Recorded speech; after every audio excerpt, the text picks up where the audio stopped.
Resurrect the Republic Truth Radio broadcast. Have a great weekend, folks. I'm not interested in photo ops.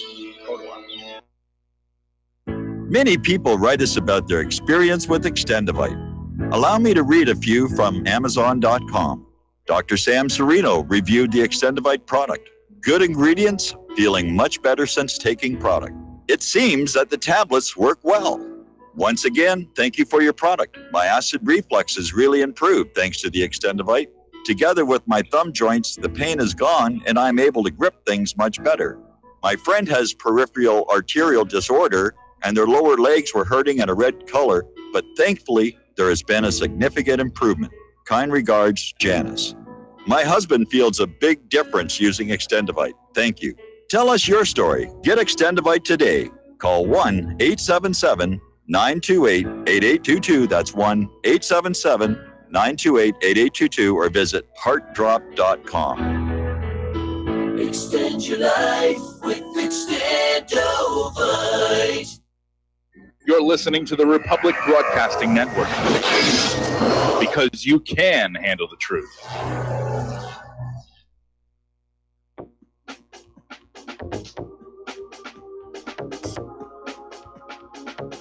What really happened with your host, Mike Rivero, because World War III is a really bad idea. Here is your host, Michael Rivero. And aloha, America. Welcome to our show today. It's Tuesday, July 10th, 2018, getting into the week here. We've got a lot of stuff to talk about today. The phone lines are open, 800-313-9443. Mike is sitting in our control room, his hand hovering over that telephone, ready to swoop on down and grab that handset, put you on the air with your comments and questions. Obviously, the big news today is that despite the leak that came on out yesterday indicating that Trump was going to nominate a female to the Supreme Court bench, Amy Barrett, at the last second, whatever deal was being made, he nominated Brett Kavanaugh, and the Democrats are already having a meltdown because Kavanaugh is pro-Second Amendment, and less than 1 hour after Trump announced his Supreme Court nominee, a new website went up basically called StopKavanaugh.com. It was put up by Demand Justice, which is a new progressive activist group founded by former members of Hillary Clinton's 2016 presidential campaign. And they put it up there saying, we need to demand the Senate defeat the Brett Kavanaugh nomination, saying that Kavanaugh is a threat to Obamacare and Roe versus Wade, and warning that if confirmed, Brett Kavanaugh will serve on the court for life, shaping the future of our country long after Trump is out of office. Well, that's the way it works with the Supreme Court. It's a lifetime appointment. So they're all over Twitter now with hashtag Stop Kavanaugh, and they're just out there crying and whining and acting like liberals, and the gun grabbers are just in tears over his pro-Second Amendment stance. But not everybody, even on the GOP side, is happy with it. Over at Fox News, Andrew Napolitano said he's not happy with Trump's decision to nominate Brett Kavanaugh to the Supreme Court, and said the pick is actually a win for the swamp Trump said he wanted to drain. And Napolitano said, I'm disappointed in the president because this is not the type of person that he would pick.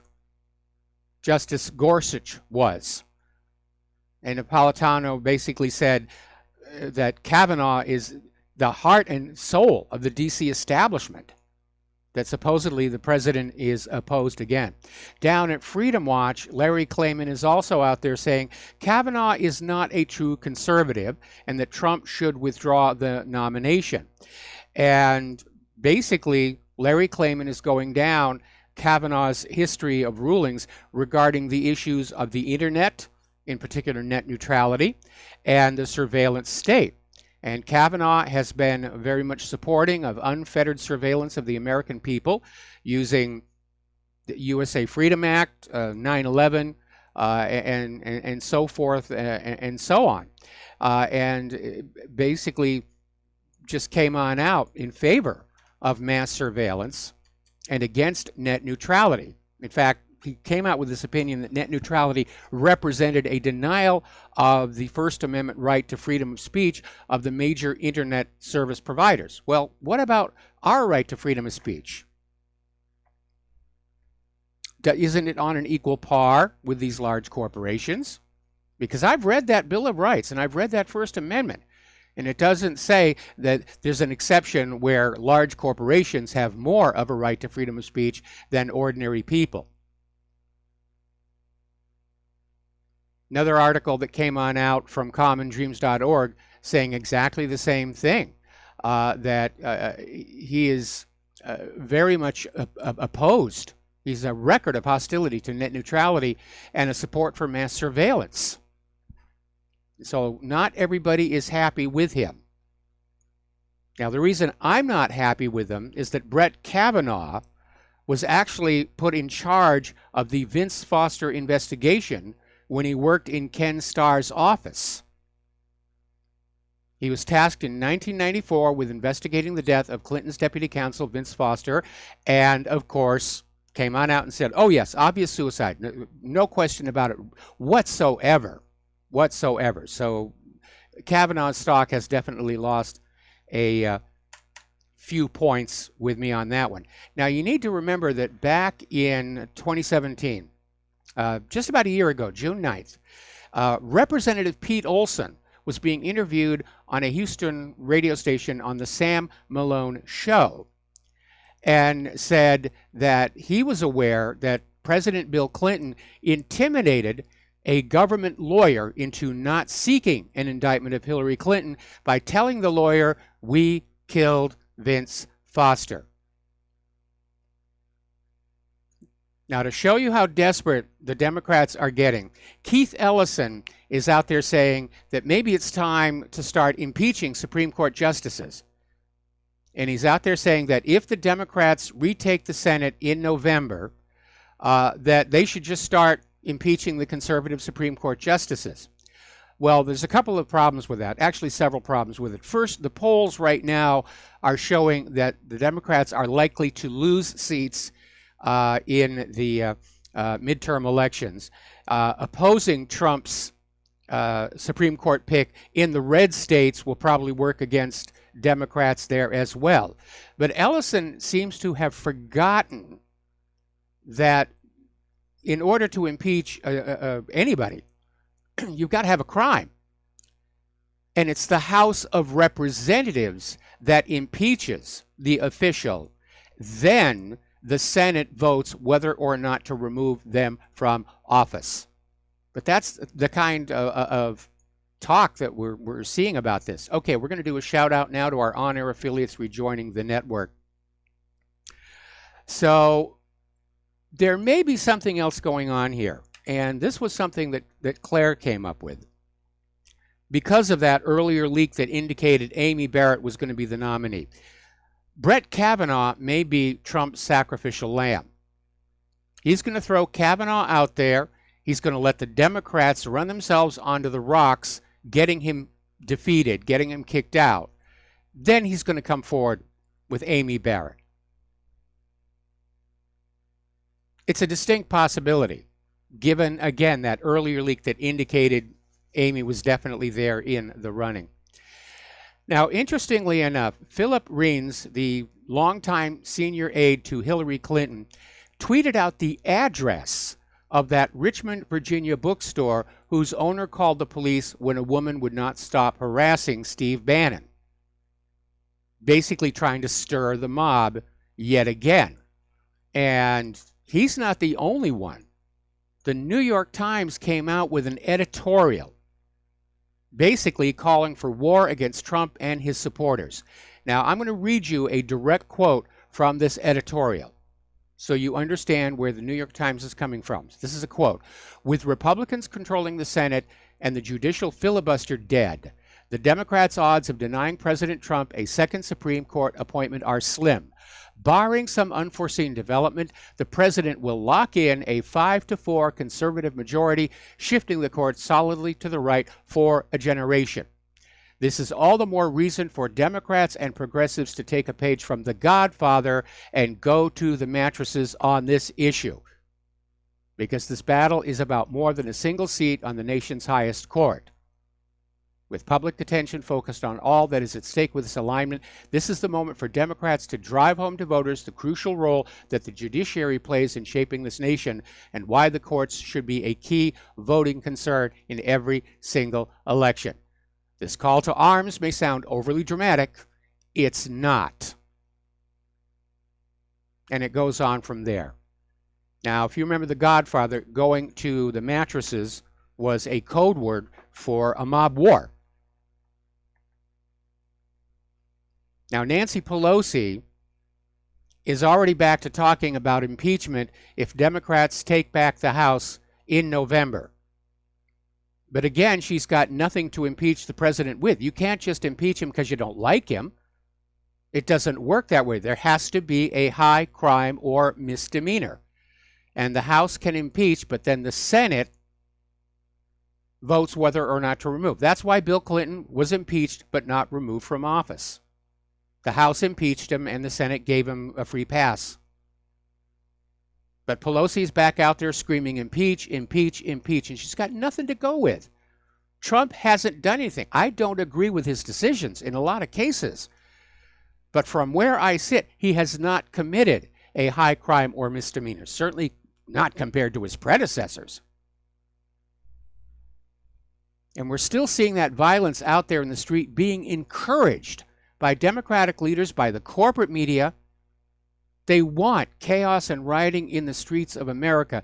Now, yesterday, when Trump was announcing his Supreme Court pick, there was a Fox News host, Shannon Bream, wanted to do a live show from the steps of the Supreme Court building, but the leftist protesters were so rowdy that she and the crew felt they were in danger, and they had to pack up their gear and head back to the studio.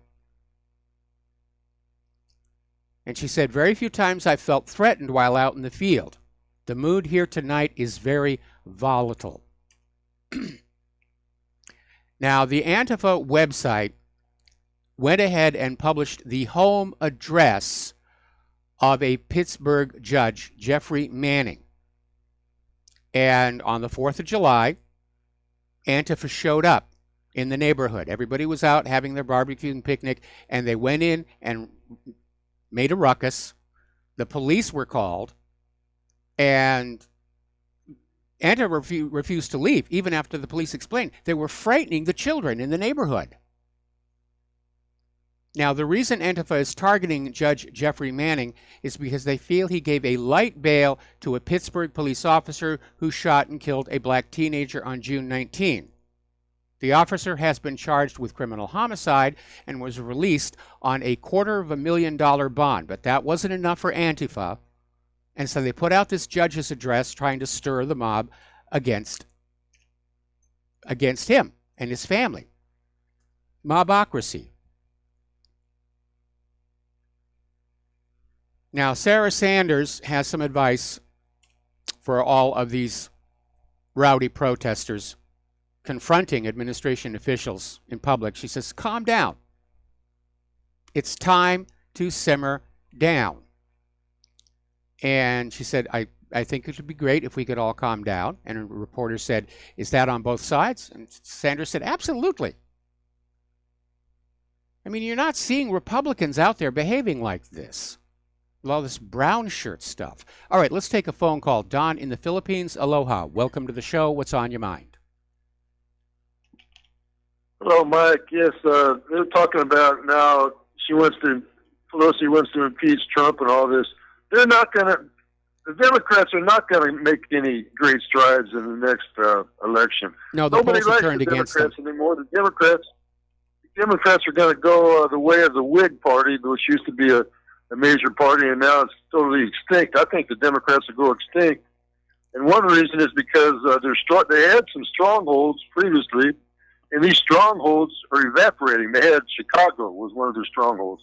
The state of Illinois is headed for bankruptcy. It's just a question of time. They can't keep it together. They can't pay and New Jersey is going bankrupt. A lot of the states, a lot of the places where the Democrats had strongholds, and the reason people voted Democratic is because they had a job. Somebody would give them a job if the Democrats got elected. That was the whole thing. They got paid off in some way, and they're not getting paid off anymore. They have nothing to deliver except hate, and people don't like hate. So that's what's going to happen. And as far as Hillary Clinton running again, she's starting to seem like there was a guy. I don't know if you remember this guy named Harold Stassen, Mike. Oh yeah. He ran for president. The first time he was legitimate. The second time, okay, he was sort of legitimate. And then he just kept on running for president every 4 years until he died. You know, it was a joke, but that's what he did. He had the right to run for president, but he became just like that's what Hillary is. She's a joke. Okay, Mike, I'm going to let you go, and I'll just listen off there. Thank you. All right, thanks an awful lot here. Well, obviously, I'm very concerned at all this talk that Hillary is planning on a run again in 2020. And, of course, I saw it coming. I was talking that the signs were there months ago. But Hillary, I don't think she can win the popular vote again. I mean, there was so much cheating going on in 2016. There's no question about that. But it looks to me like we're seeing this coordinated campaign to basically get rid of all the factors that were an impediment to her in 2016. All of this filtering that we're seeing in Twitter and Facebook and other corporate social media, it's targeting conservatives. They're not even trying to appear to be unbiased. They're targeting conservatives. They want, by 2020, an internet free of any criticisms of liberals in general and Hillary Clinton in particular. Then you have the immigration. They're still out there screaming open borders, open borders, open borders, because they know the illegal immigrants will vote for Hillary Clinton. And we know a lot of illegal immigrants voted in the 2016 election, all during the primary season. DNC lawyers were going to state after state after state, getting the voter ID requirements thrown out on the grounds that somehow it was racist.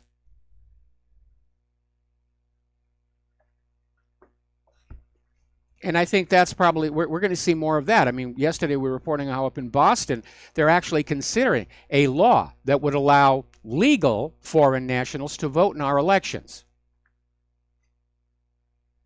It's a soft coup d'etat. They're trying to turn this nation into something else, which is very, very ugly. Then you have this mobocracy, this brown shirt campaign in the streets of America, where they're trying to basically terrorize people into not supporting Trump, making them scared to even vote GOP. It's a campaign of terror. So yeah, Hillary, and it's not like the Democrats really have anybody else with any name value, except for Bernie Sanders, and they're never going to let him come back. They don't dare let him into power.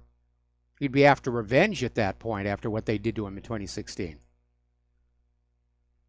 So it's an area of concern, and I know that Hillary Clinton cannot win the election, but she sure as heck looks like she's planning on stealing it. She came really close last time, and yeah, I think she's going to steal it. It's a soft coup d'etat. They don't want this nation going back to being a republic. They want this liberal socialist utopia like you see in Baltimore and Chicago and all the other existing Democratic strongholds. Getting on to more of the domestic politics here, in the background behind all of this, the investigations into the investigations are continuing. And a story out of the Gateway Pundit is saying that the FBI and Department of Justice have not only been caught trying to erase and redact their criminal acts, they've now been caught creating totally fraudulent documents, which has always been an issue I had with the FBI's FD 302. It's a handwritten document. It's the FBI agent's report of what was said. It's not a verbatim transcript, and they can be easily replaced, changed. There's no real chain of evidence on that. All right, we're going to take another phone call. Dave in Missouri, aloha. Welcome to the show. What's on your mind? Well, Mike, God bless you. Howdy. I hope you're having a great day. Yep. Man, I really enjoyed the conversation with you and Dustin yesterday. Thank you for putting us on. I mean, that was fun to talk to that kid. I'm not sure how old he is. Maybe I shouldn't call him a kid, but we're all old these days, so it seems like everybody's a kid, you know? Yeah, I know from my age, everybody's a kid. I turn 66 next month. Well, you're there. You're ahead of me. Okay. Oh, by the way, Claire was born on the same day as my son. And so when Claire celebrated her birthday on May 9th, so did Adam.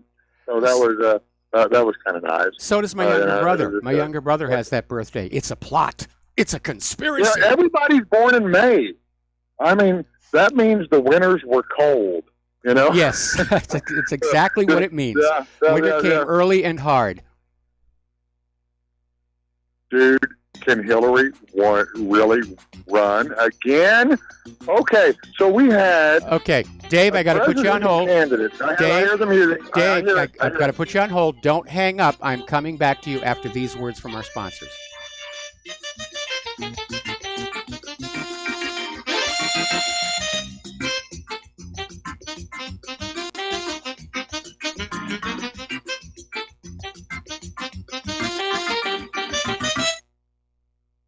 Corporate media dominates the American opinion. Finding independent voices that counter this avalanche is becoming increasingly difficult. With the endless corruption running rampant throughout our government, independent voices are needed more than ever to battle the offensive against our freedoms and liberties. As a listener of RBN, no one understands this concept better than you. Now it's up to you to do your part. The time has come for you to take action and begin broadcasting the truth to hundreds or thousands of people every month. Sound impossible? Quite the contrary. With pointed slogans from LibertyStickers.com, you can reach countless sleeping Americans unaware that they live in a real-life wonderland. LibertyStickers.com has a huge inventory of political bumper stickers and messages that reflect the truth about our government, our politicians, and the future of America. With so many in stock, there's one perfect for you. Visit us today at LibertyStickers.com. Again, that's LibertyStickers.com. Do your part. Your voice is important. Let it be heard. Folks, we're living in a world the likes of which we've never perceived any clearer than we do now. The plan for global governance has been in the works for generations and would have likely been achieved by now, but for the fact that the globalists left open their Achilles heel. With all their tools, Federal Reserve System, fiat currency, no child left behind, and then Common Core education introduced to our schools to dumb us down, vaccines, pharmaceuticals to lobotomize us, GMO foods, insertion of compromised or bought and paid for politicians, judges, mainstream media propaganda, all pieced together like a puzzle designed to ultimately bring the world under submission. But with all their strategy, they forgot one thing: knowledge. And knowledge is power. With knowledge, their bombardment is nullified. Folks, with that, as brilliant and knowledgeable as you've become, among the wisest audience of any radio audience in the world, and you are, I want you to take a moment to reflect and ask yourself, how much of that knowledge did I obtain from Republic Broadcasting Network? How high has my consciousness been raised since I've been a listener? How fast am I now able to discriminate truth from fake news by being a Republic Broadcasting listener? How clear am I now able to see the world since I've been listening to RBN? Ask yourselves those questions, folks. Then ask yourself, what is that knowledge worth to me? Like my morning coffee, how would I survive without it? A voice of truth in a sea of lies. Do we not all need to make sure it survives? Like public broadcasting, we are now finding we can only survive with listener support. Censorship, advertisers being attacked, truth itself being attacked. It's the only way through this. We at Republic Broadcasting humbly ask you to become a supporter. Look at your budget and make a determination of what Republic Broadcasting is worth to you and what you can afford on a monthly basis. Go to republicbroadcasting.org and pledge $20, $30, $40, $50, if possible, $100 a month or more if it's affordable. Click the donate button and become a regular monthly donor. Assure both us and yourself that Republic Broadcasting truth will continue to flow like that morning coffee. The network thanks you. What this country is coming to, I sure would like to know. If they don't do something by and by, the rich will live and the poor will die. Doggone, the panic is on. Can't get no way, can't And aloha, America. Welcome back to our show. And folks, Republic Broadcasting needs you. I had to do up a poster. The Uncle Sam put John Stadmiller's face on it. But Republic Broadcasting does need you. This is a critical time in our nation's history, especially if Hillary's going to run in 2020. So if you can help, the postal address to send a check, money order, or if you prefer anonymity cash is Republic Broadcasting Network, 2251 Double Creek Road, number 302, Round Rock, Texas, 78664. If you want to call in with a credit or debit card donation or pledge to be a recurring subscriber, the phone number is 800-724-2719, extension 1 during business hours, extension 3 at all other times. So we're going to go on back to Dave in Missouri. And Dave, where were we? Well, Mike, you know, I had an epiphany of Hillary being president and you being plugged in to a supercharged nuclear battery up your bunghole. Me too. I mean, Kinky. I'm sorry to say that. Yeah, you had that too, right? So, folks, I'm going to give you my best 1 minute, if Mike will give me that, and I can do this to RBN folks. You know I love you. I'm going to give you the 1 minute reason why Hillary, my God, this has to stop. Okay, so I met this woman at a Walmart board of directors meeting in 1987. Sam Walton recruited me out of high school because I was throwing benefit concerts in all of his parking lots in my county, Texas County. It's the biggest county, but the poorest county in Missouri. I'm a drummer. I'm a rock and roll drummer. I have a lot of friends. And so Walmart at that point located, they were Buy American. They sold American. You walked in the door, Mike, you remember what you seen hanging on the wall. Walmart created or retained this many jobs with your Buy American. Remember that? I remember that all the way back in the beginning. These kids don't know, man, that at one point, so they come in like a sheep in the night, right? They come in so slick. But okay, let's backtrack on this. And I know Dustin's listening, and so many others, and I want them to hear this. So we weren't played for fools straight up. We were led to slaughter in slow motion. And the way that it happened was that first they infiltrated our hometowns. Okay, Mike, I'd like to even go a step back further. So how did Sam Walton know how to do this? How did he know? He was, for those who don't know who Sam Walton was, he was the founder of Walmart.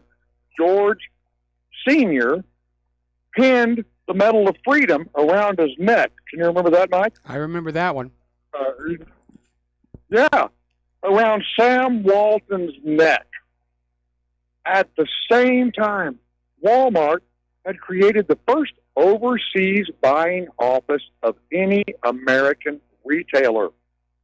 Up to that point, if you went shopping, and the reason I'm going slow, Mike, is because I've heard myself in the past, and you have such a great radio tone. Well, I'm not that way.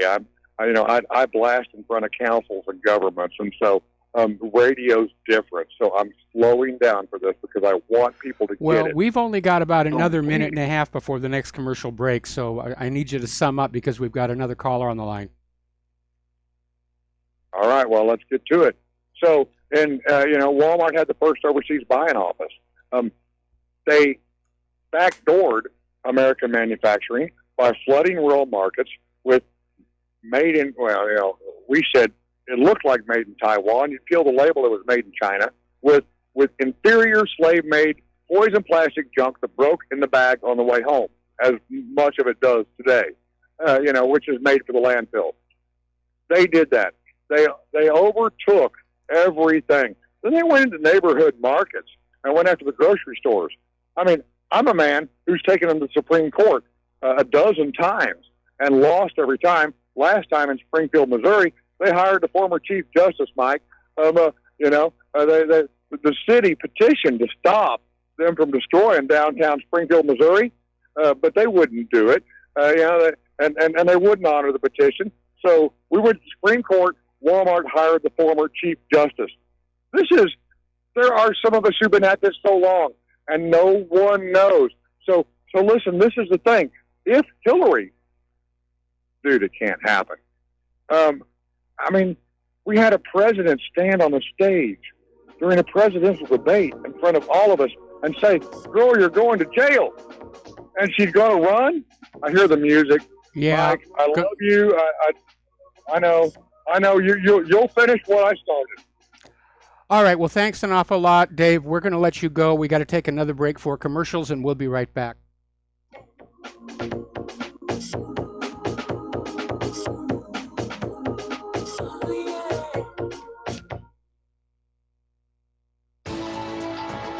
You are tuned in to the Republic Broadcasting Network.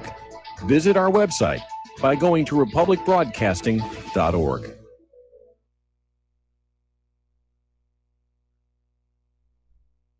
Homeowners, are you in foreclosure, expecting to be served with a foreclosure lawsuit, or suspect your lender has coerced you into an illegal mortgage transaction?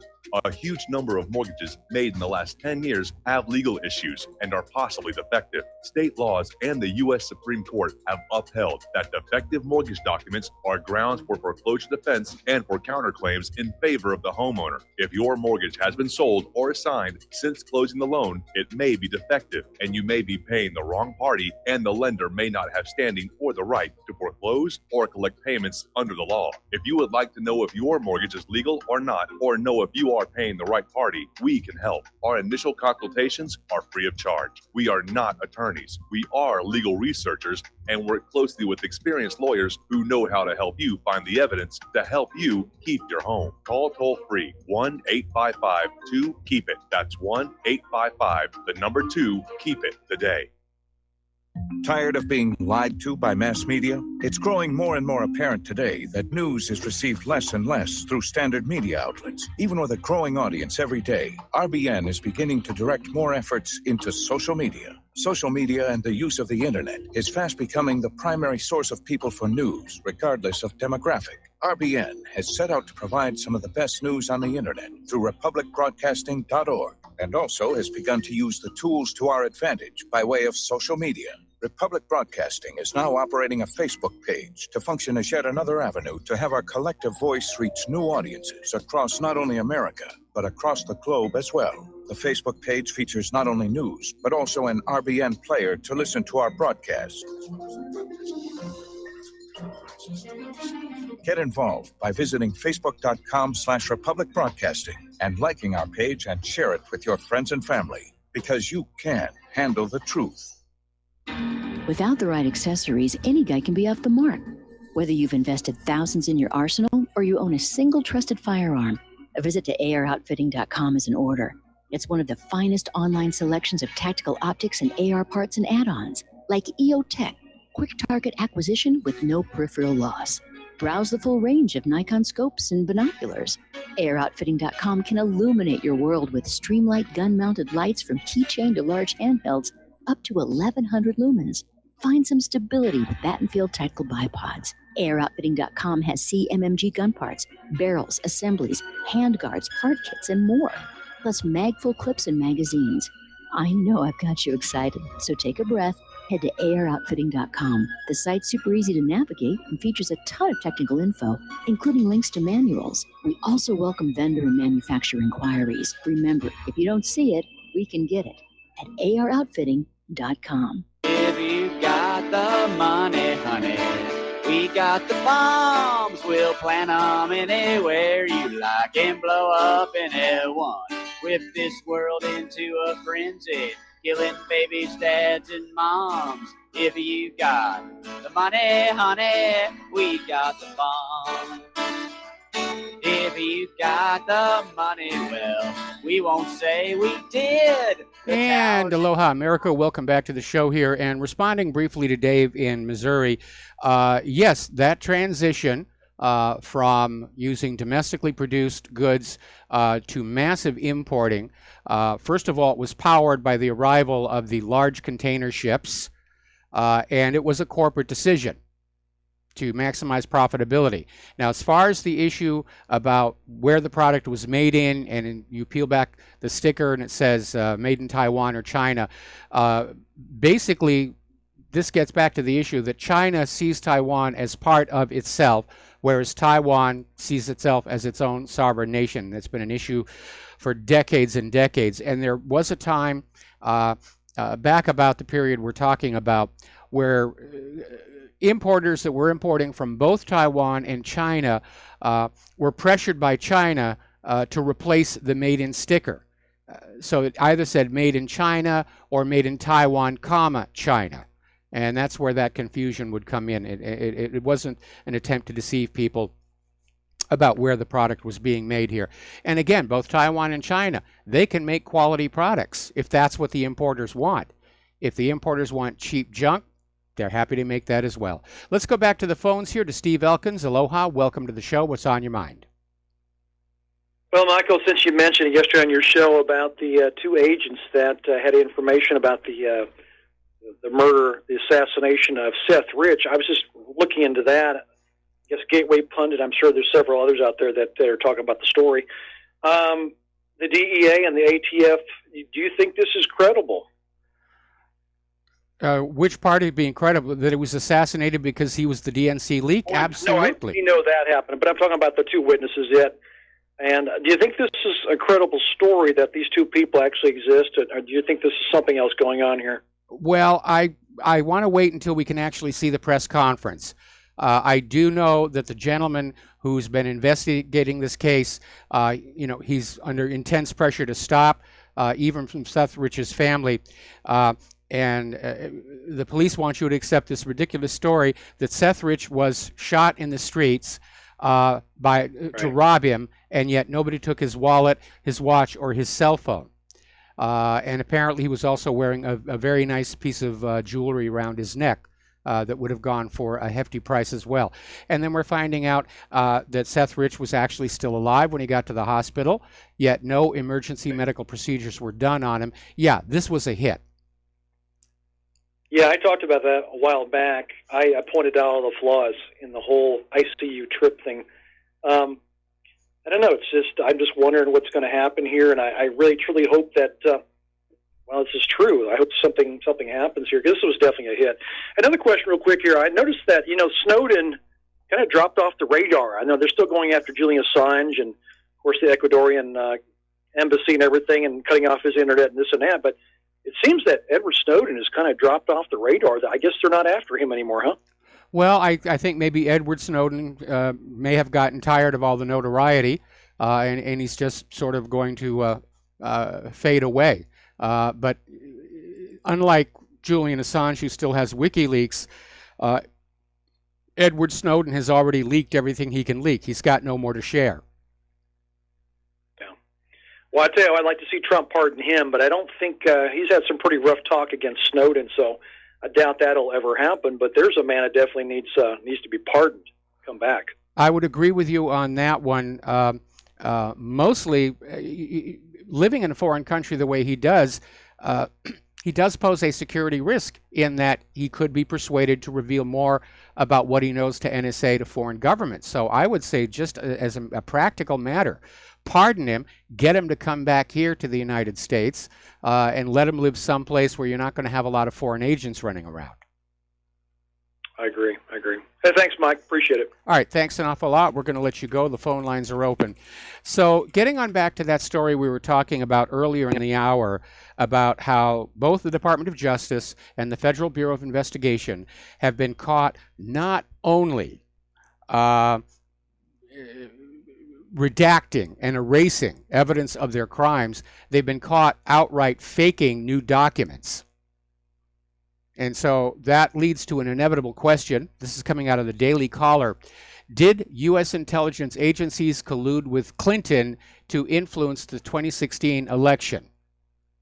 And my response to that is this a trick question? Of course they did. They did all of that stuff in the sure and certain knowledge Hillary Clinton was going to win, and they were never going to have to worry about investigations, and the cover-up would be secure. And it didn't work. She lost the election. Trump is in there. And they're scared of him. So focus is starting to come in on that Steele dossier. How did it come about? We know who paid for it. And the question is, who are the human sources? Did they ever really exist? Was this made up completely out of thin air?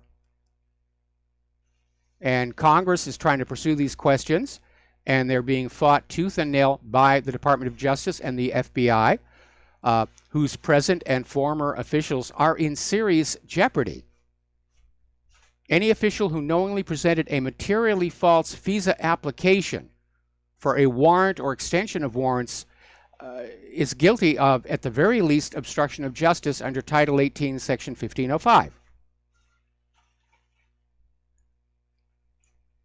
Now, we had that story we did, I think, about a week ago, where the FBI actually teaches its agents it's okay to bend the law. No, it is not.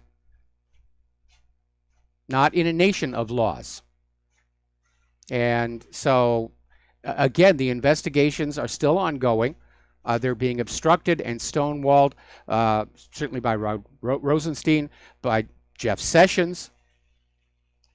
And I do wish Trump would take a little break away from messing around with the rest of the world and really take a good, hard look at his own government. Because I think the entire top level of officials in both the Department of Justice and the FBI need to be removed from office and replaced with experienced people from outside the Beltway. People who are not already politically compromised. People who haven't been dipping into the Clinton Foundation. People who aren't there trying to protect this horrible scandal that could bring down the entire government. Let justice be done, though the heavens may fall. Now, the House Judiciary Committee has issued a subpoena for FBI lawyer Lisa Page, who, as you know, was lovebirds with Peter Strzok, even though they were both married to other people. And they are notorious for their text messages back and forth about how dangerous Donald Trump is and how he must be stopped. And that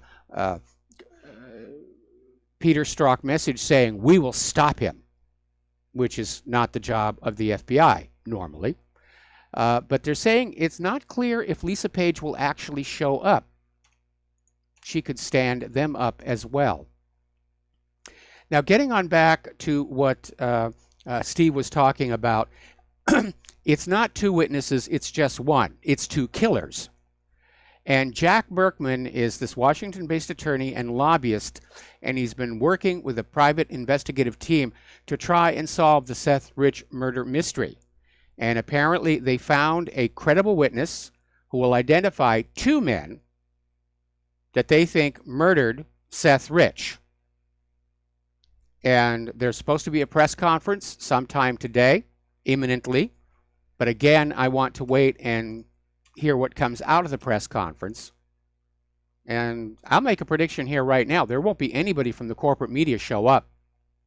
They don't want to. They don't want to know. They don't want to lose their jobs. I remember all the way back 24 years ago when I stumbled across the evidence that the FBI had fraudulently manufactured the testimony of Lisa Foster identifying the gun found with her husband's body as belonging to him.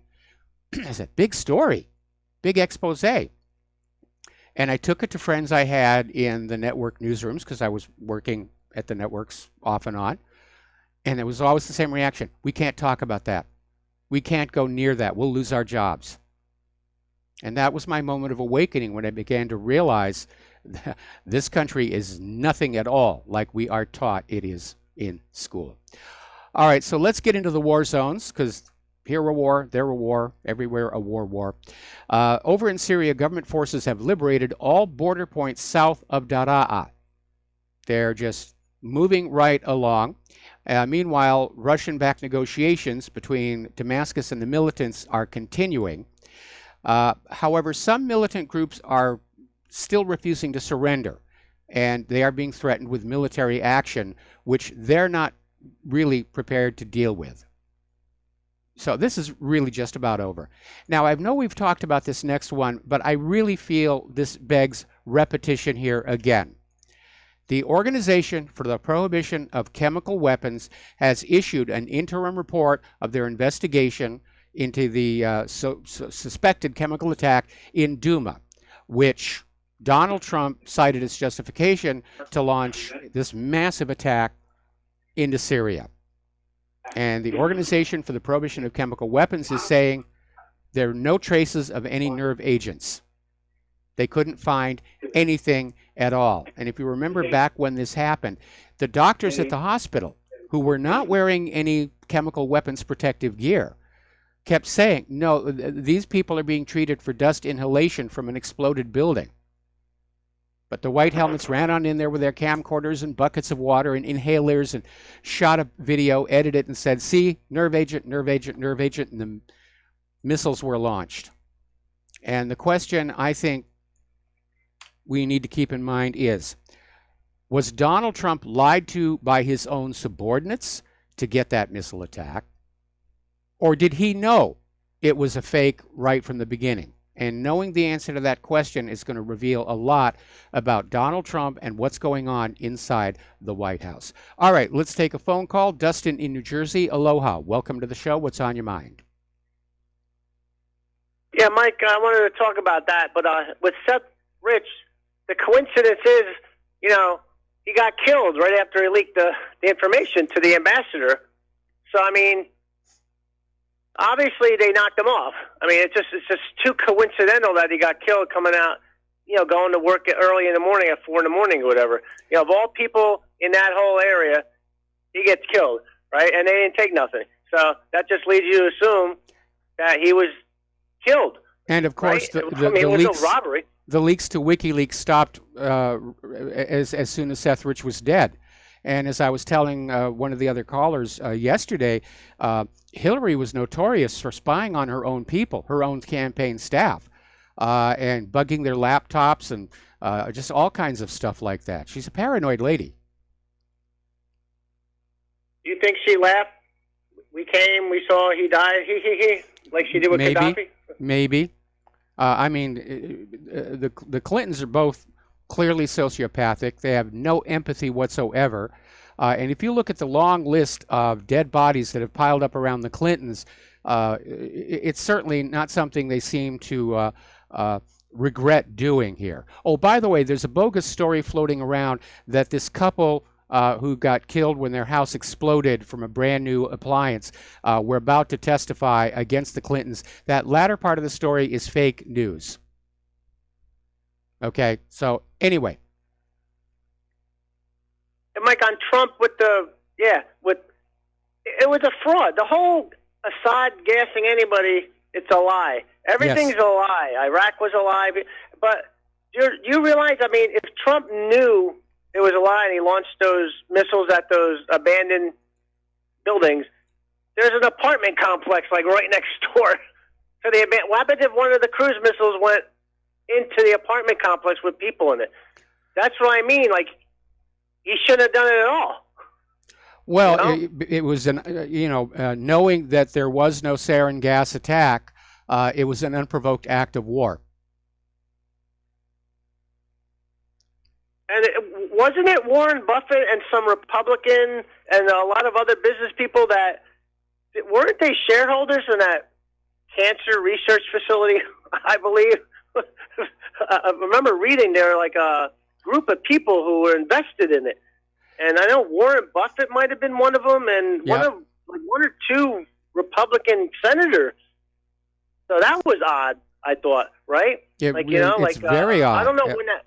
Maybe they wanted to cash in their insurance. Now, was that building built by the French, right? I guess. It was built, as far as I know, it was built by the French, and these investors may have bought into it. They may have been disappointed by the results coming out of it, although in theory, they'd actually come up with a couple of really good cancer drugs. But they may have, the owners of the company may have just decided, hey, we've got insurance on the building, let's just get it blown up. Or somebody may have stolen these new drugs, and then the building got blown up to hide the evidence of the theft. And Mike, on Syria also, remember, it's over because they just can't recoup all this now. Because Russia, they got drones flying now, and they can see things coming in, and Turkey's closing the border. I mean, it's over pretty much. I mean, you got some cleanup operations, but I mean, it's definitely been drawn down. But you still have the South.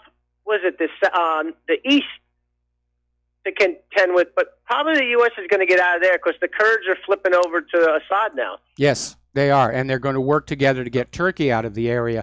The only way that the U.S. is going to be able to re-escalate in Syria is if they try another false flag chemical attack. But I think by now it has set in that the American people just aren't believing these stories anymore. You realize they got to bring in ammunition to the jihadis. They got to eat. Yeah. They got to have supply lines. If those supply lines are cut, then they ain't going they'll just die in the desert somewhere. The U.S. is supplying them by air. There are videos showing U.S. aircraft parachuting supplies and equipment down to these jihadi groups. And Mike, one real quick last thing about you were talking about abortion the other day, and in Russia they're actually paying people to have kids because they have a lower birth rate that they'd like. It's improved now, but they're paying people to get their free land to farm. Yes. And they're paying families to have kids. And in the West, we're telling to kill your babies and bring in illegal aliens' kids.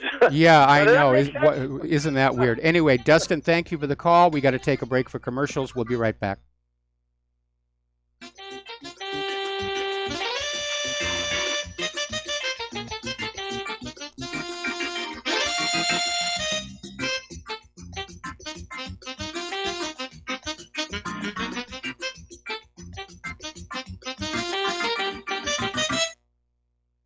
Hi, folks. CBD is the home run hitter for health right now. Why, you ask? Because of what it does for the body. Unfortunately, I can't tell you all about the benefit.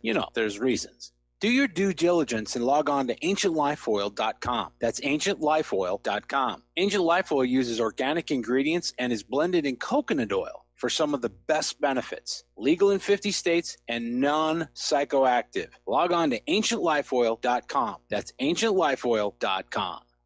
Do you worry a lot? Whether you're a college student, busy professional, parent, or grandparent, ongoing stress and elevated levels of the stress hormone cortisol can rob your memory, your health, and your future. Now you can combat the effects of stress and anxiety while improving your memory and recall at the same time with the dietary supplement Calm and Clever. Studies show that the ingredients in Calm and Clever reduce cortisol by as much as 30% in 1 to 2 weeks. Call 1-800-758-8746 or calmandclever.com.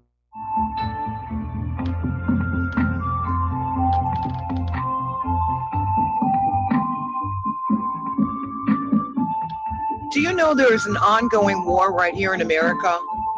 Are you aware that U.S. citizens have been classified as enemies of the state since 1933?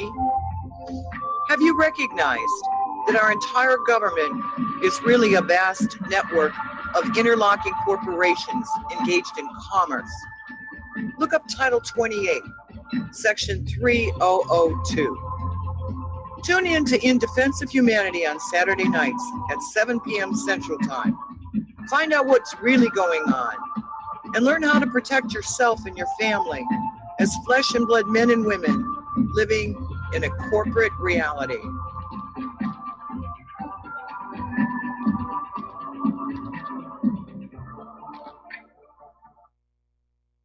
Extendivite is more than just a heart tonic. Most basic diseases are caused by yeast in the gut and metals in the liver, and we all have a bit of both. The garlic in Extendivite has a yeast-killing effect in the gut while also helping the sulfur enzyme in the liver get rid of the metals. Extendivite just may improve your overall health.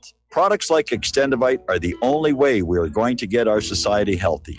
And if you're waiting for the government and pharmaceutical care to solve your health problems, you're going to have a long, disappointing wait, I think. Extendivite is a complete formula for extended life in the new millennium. 80 can be the new 60. Extendivite is available in capsule or liquid form for just $69.95 for a 2-month supply.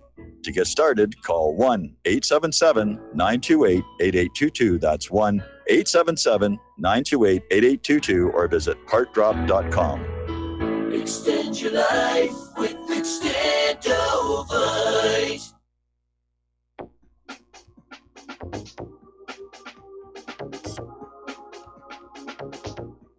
What really happened with your host, Mike Rivero. You're listening to the Republic Broadcasting Network. Here is your host, Michael Rivero. And aloha, America. Welcome back to the show here. We're going to go back to the phones to Bill in Wisconsin. Aloha, Bill. Welcome to the show. What's on your mind? Yeah, aloha, Mike. I'm wondering what's your take on Brett Kavanaugh. Well, we covered that pretty much at the top of the show here, and Judge Napolitano is not... I didn't tune in until a quarter after. What do you think? Well, just summation, I'm not happy with him because he was in charge of the Vince Foster investigation. He's pro-Second Amendment. He's obviously a threat to Obamacare and Roe versus Wade. But two reasons to not like him is he's basically against net neutrality. And he is in favor of continued or increased mass surveillance. But as I mentioned earlier in the show, based on that leak that came out yesterday that seemed to suggest it was going to be Amy Barrett, Trump may be throwing out Kavanaugh as a sacrificial lamb and let the Democrats run themselves onto the rocks opposing him, which is bad for their poll numbers. And then when Kavanaugh is withdrawn, then he'll put out Amy Barrett. But the reality is Trump can keep putting nominees out there, as long as he wants. If the Democrats think they're going to be able to hold off confirmation until 2020 on the hope that there will be a Democratic president, I think they're definitely smoking opium on that one. Yeah, what concerned me last night, he had favorable words for Justice Kagan. Mm-hmm. I don't know if you saw that. No, I didn't. Yeah, he did. Yeah, and then he also said he's an active member of the vibrant Catholic community in the D.C. area. Now, I'm a traditional Catholic. I know you don't go into that, but the church has been infiltrated for quite some time, and Francis is the best example that we have of a false prophet. So I'm not encouraged by that as well. Well, like I said, it's entirely possible that Kavanaugh is a sacrificial lamb, and Trump is throwing him to the Democratic wolves. And after that's all over and the Democrats have damaged their poll numbers even worse, then we'll put out Amy Barrett. Okay? No, I'd like to see that. I hope you're right on that, Mike. Well, I hope you're right. I hope so, too. Anyway, Bill, thanks an awful lot. We're going to let you go here. And I've got more callers waiting on the line, but I'm going to wait until after station identification. Getting on back to Syria, in Raqqa, there are still corpses underneath all the rubble after the so-called U.S.-backed liberation. But the West doesn't really seem all that interested in going in and cleaning up the mess they've made, which I think holds true for pretty much all the wars the United States has been in over these last 19 years. If you look at the before and after pictures, beautiful place, war, terrible place. Thanks to the United States of America. We'll be right back after station identification.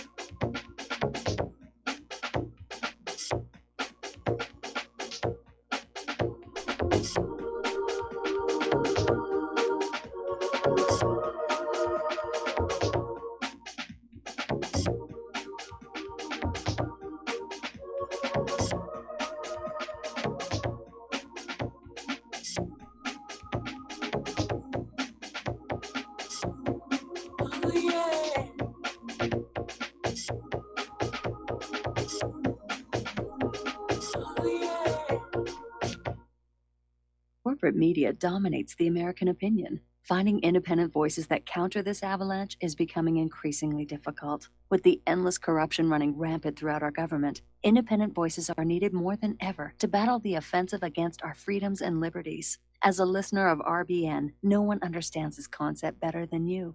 Now it's up to you to do your part. The time has come for you to take action and begin broadcasting the truth to hundreds or thousands of people every month. Sound impossible? Quite the contrary. With pointed slogans from LibertyStickers.com, you can reach countless sleeping Americans unaware that they live in a real-life wonderland. LibertyStickers.com has a huge inventory of political bumper stickers and messages that reflect the truth about our government, our politicians, and the future of America. With so many in stock, there's one perfect for you. Visit us today at LibertyStickers.com. Again, that's LibertyStickers.com. Do your part. Your voice is important. Let it be heard. You're listening to Republic Broadcasting Network, because you can handle the truth.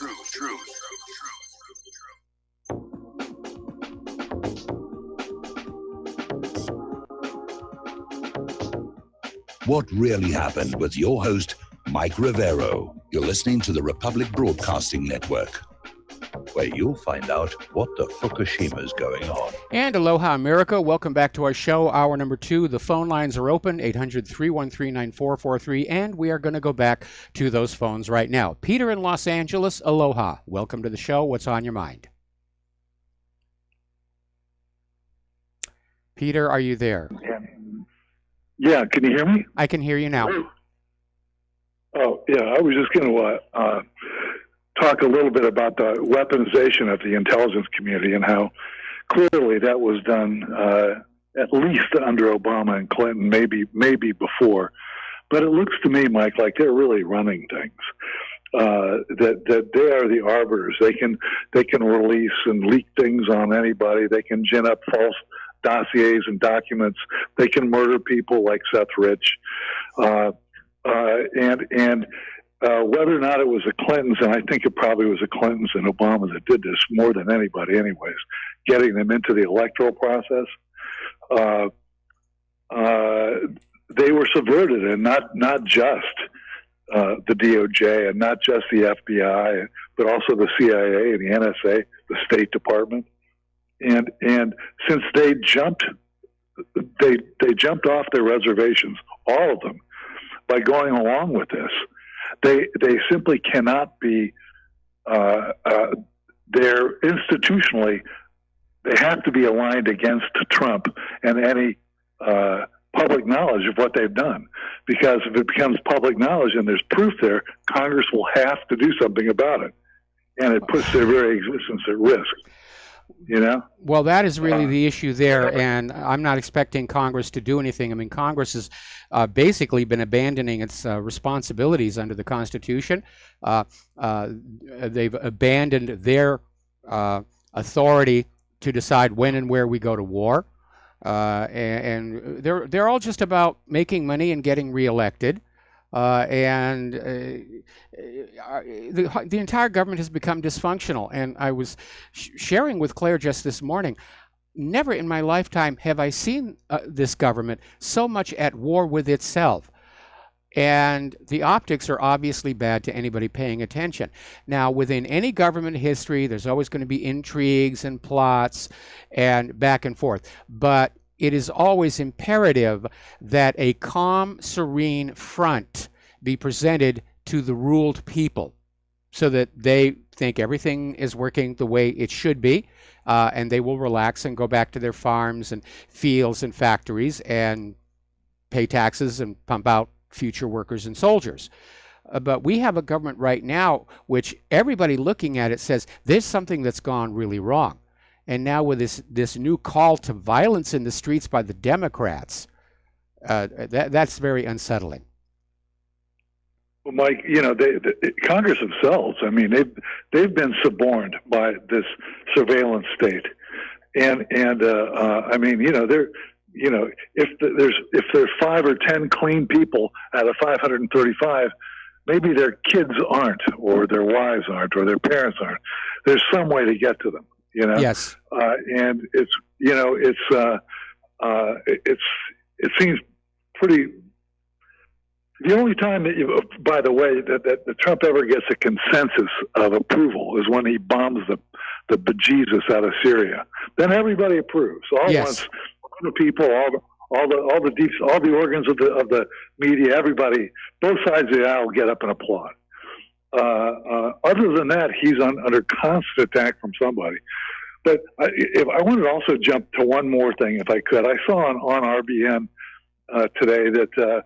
Russia, and I think it was alluded to earlier, one of the calls about Russia needing people to work 43 million acres of unused farmland and taking in the Boers, the white farmers from South Africa who like 70,000 of them have been murdered in the last 20 years, 70,000 that are truly people who need a safe haven. They're truly somebody who need to be refugees. They really are. If they could be completely wiped out at any time.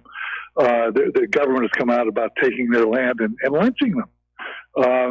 Government members say that. But so it's amazing to me how there can be all these people who we're taking in all the people from North Africa and Syria and the Maghreb and all the people from South America. But here we have people who speak English, who are co-religionists with the majority, Christian religion, that are hardworking people who can actually contribute to society and educated. Nobody even talks about it. We should be asking them in here.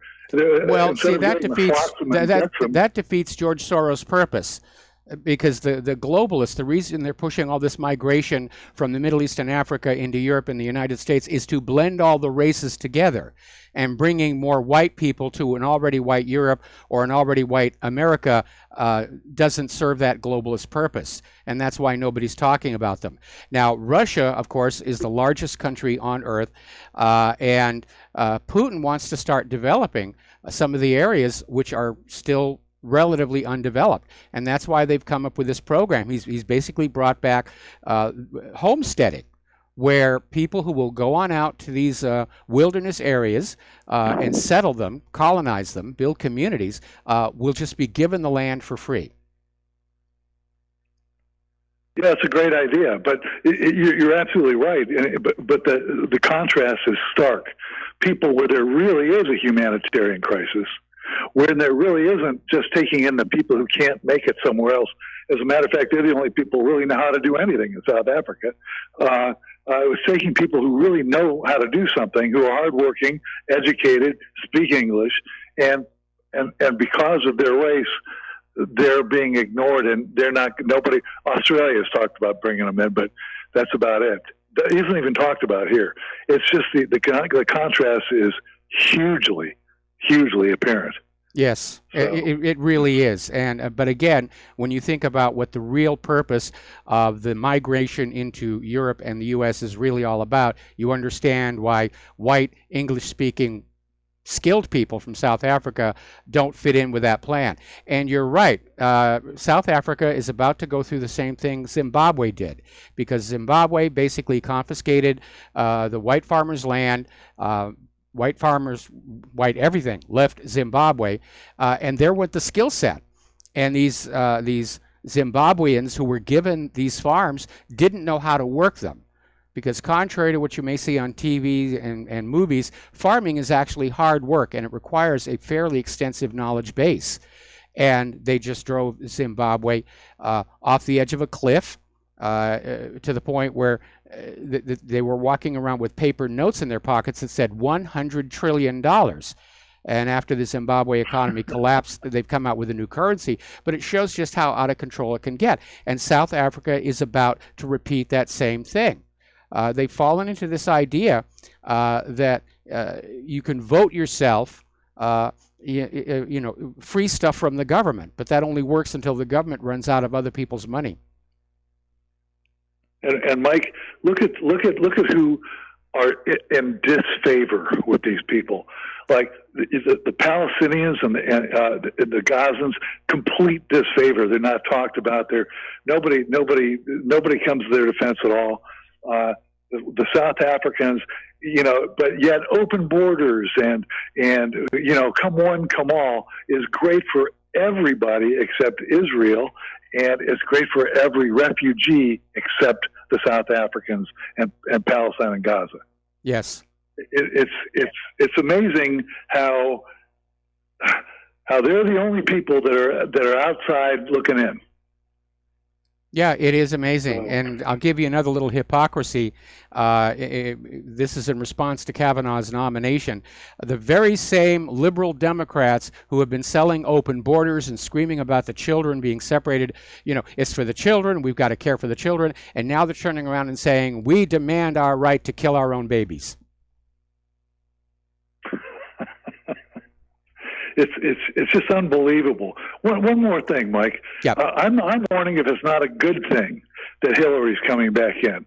Hillary still controls probably most of the organs of the DNC, and as long as she is the front runner, and of course, murdering any other candidacy in its cradle, which she will do. Nothing else will. The Democrats will be stuck with her and stuck with all the stuff she has, and with luck, she'll keel over from one of her many maladies, and they'll be stuck with nobody in no time. And there's a lot of the current Democratic leadership wish she would just go away. But she's got the goods on pretty much everybody in Washington, D.C., everybody who ever dipped into that Clinton Foundation, or anybody who was ever involved in any of the dead people, or the selling of weapons to terrorists, or any of that stuff. They're all caught. She'll out them. Back in 2016, she made it very clear that if she was brought down, she was going to take the entire government with her. And people are believing that. But there's a lot of Democrat leaders wish that she would just kind of retire and fade away, with Bill or without Bill, and clear the decks for a new generation of Democratic leadership. And I still like Tulsi Gabbard. Don't agree with everything that she says, but then I hardly ever do. But so far, I really like her. If she were to run in 2020, I would support her. Yeah, I like her too. I don't know how she stands on the Second Amendment and some of the things that I. She's a little weak on the Second Amendment. That's an area where we don't agree. But if the Democrats are looking for new blood, and they ought to be, Tulsi would be a good place to start. Mike, also, I sent or I read that there was an article about how we're relying more and more on airdrops in Afghanistan. Yes, I got that article. I was going to get to it. Yeah, and I want to tell you, when I was over there, and KBR had all as the HR person, KBR had all the trucking contracts for all of Afghanistan and all the Allied and U.S. forces. They were literally paying off, as this article alludes to. They were paying off the Taliban in order to use the roads. Yep. Otherwise, we couldn't do it. There's no way we can operate without those roads. And so, where they're saying the military is paying off, no, the military is kind of doing it at arm's length, arms removal, and letting the contractors do that for them. But just to bring that up. Okay, well, Peter, thanks. You've given us a lot to think about. I need to let you go here. We got another caller waiting patiently. We're going to do a shout out to our on-air affiliates rejoining the network. Back to the phones, and Tony in Puerto Rico. Aloha. Welcome to the show. What's on your mind? Aloha, Mike. I think the only way Tulsi can win is if she makes you vice president. Wow, I'm getting a lot of offers to be vice president all of a sudden. Yeah. Mike, I'm calling you because I have a quick comment. I want to change it. I want to change the subject a little bit. I have a feeling that the CIA conducted again the Operation Mockingbird and has taken over the internet. Why? Okay, I'm going to give you just one example of many. JFK. I keep listening different people saying that Carlos Marcello paid Joe Kennedy $1 million, put Johnson on the ticket. I hear Alex Jones saying that Johnson had a dossier on JFK's sex life. That's why he wanted to become vice president. And I also heard in another interview that Joe Kennedy, what was it? I'm sorry. I forgot it. But anyway, that's what I've been hearing. So, I've been hearing so many different things on the JFK situation. What do you think? Yeah, well, Johnson got that dossier on John F. Kennedy's sex life from Herbert Hoover, who kept files on everybody in government. And when Herbert Hoover was in charge of the FBI, he really thought he was running the show. He used to call his office the seat of the government. So, yeah, these intelligence agencies have been playing these games all along. CIA is still doing Operation Mockingbird. They never stopped. Back at the end of World War II, when CIA was being formed out of the remains of the original OSS, even Harry Truman said, this is dangerous. I understand we need to have a spy agency, but we need to recognize the potential danger to our own country. From all these secret police. And now we have, 17 intelligence agencies? Who needs that many? Right. But what about the one that I mentioned that Marcelo paid, $1 million to get Johnson on the ticket? Is that true? Or is that false? I've heard that. I don't know whether it's true or not. This is going back a very, very long way. I mean, I was a grade school kid when that was all going down. And I'm kind of focused on what's happening here today. Yeah, I know that. But I'm trying to say that you get so many different versions. You get confused of what's going on in the internet media. You're supposed to get the truth. You're going to have to find the truth for yourself. That's the reality. You will never get the truth on the corporate media. What you're going to get on the internet and independent media are a lot of differing opinions. And you have to learn how to trust your own analytical instincts to say, this makes sense, this does not make sense. And just trust your own instincts. And well, Mike, I trust you with my life, and I know you always tell the truth. Anyway, thank you, Mike. Take care. All right, well, thank you very much, and I appreciate it. But, even every once in a while, I could make a mistake. So, just be on the alert. Sometimes I goof. Sometimes I'm fed bad information by people who want to either kookify the show or discredit us. And we have to be vigilant all the time. All right, well, Tony, thank you very much for the phone call. We're going to let you go. Getting on back to the news here, back to the war zones rather, Russian officers, Russian military servicemen are now delivering humanitarian aid to Syria's southernmost inhabited community of Al-Mutawwa, which has joined the reconciliation process in the Daraa province. And apparently they sent in 4 tons of food, 15 tons of water, and it was being distributed and they're being taken care of. And the Russians are doing this because Israel is still out there screaming about the Iranians, the Iranians, the Iranians. And that could be an ugly situation because over at the Times of Israel, they ran a story that said basically the deputy commander of Iran's Revolutionary Guards boasted that the Islamic Army in Syria in the Golan Heights were awaiting orders to eradicate the evil regime of Israel. And he also said that the Tehran-backed Hezbollah terror group had 100,000 missiles aimed at Israel. Now, little caveat here. This is the Times of Israel.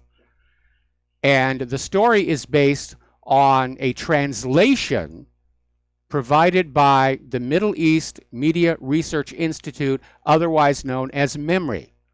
But MEMRI is a known propaganda front for Israel, and they always mistranslate anything appearing in the Middle Eastern media to make Israel look good and make the other countries look bad. Remember the claim that Ahmadinejad wanted to wipe Israel off the map? That came from MEMRI.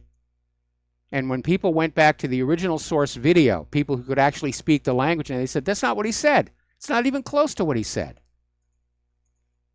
So again, that's MEMRI, M-E-M-R-I. If you see anything coming out of them, it is total bovine excrement. Now, getting back to the caller who was talking about Afghanistan, maybe it's an issue of the roads, maybe not.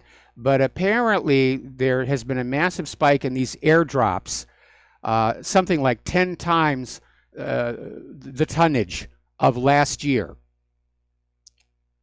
And it supplies supposedly to sustain operations against the Taliban. So that war is still ongoing and mired. And they're fighting in the eastern part of Afghanistan, which is the roughest terrain. So I can understand why, even though it's more expensive, they're using airdrops instead of trucks. Of course, it's not like they're spending their own money. It doesn't really work that way. But again, these wars are not going well from the point of view of the United States. They're all very expensive. Americans are being killed and crippled. And when the U.S. runs out of money, the party is over. We'll be right back after these words from our sponsors.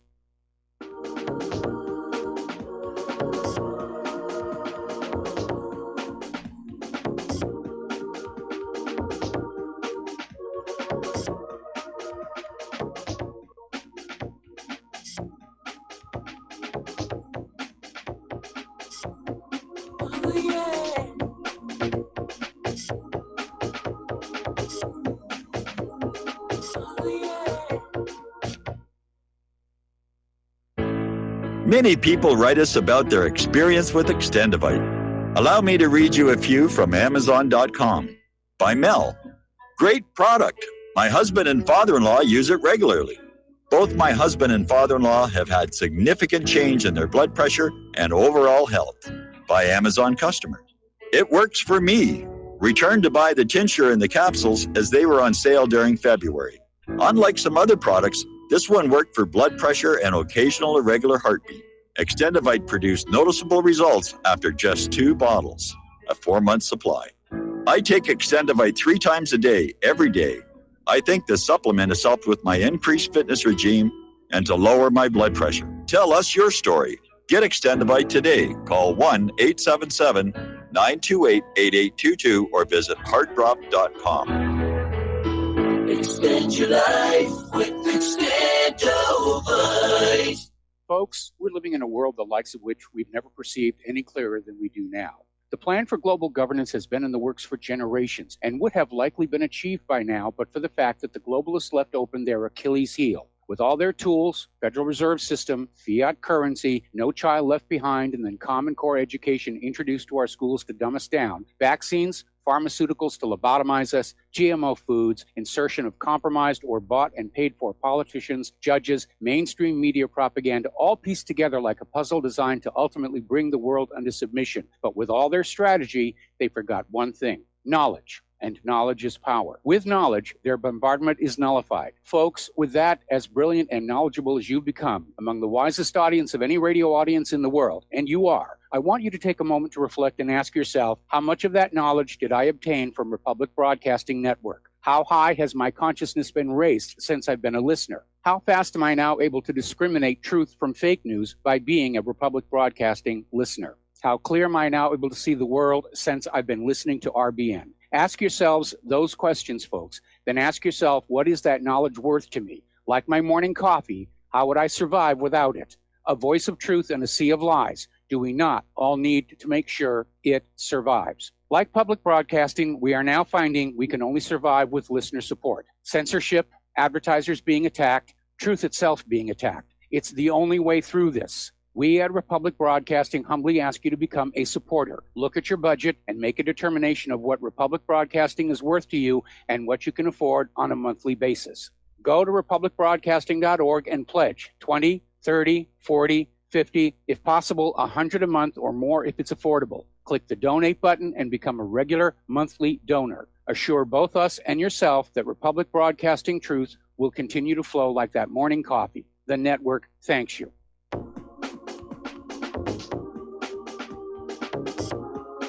What really happened with your host, Mike Rivero.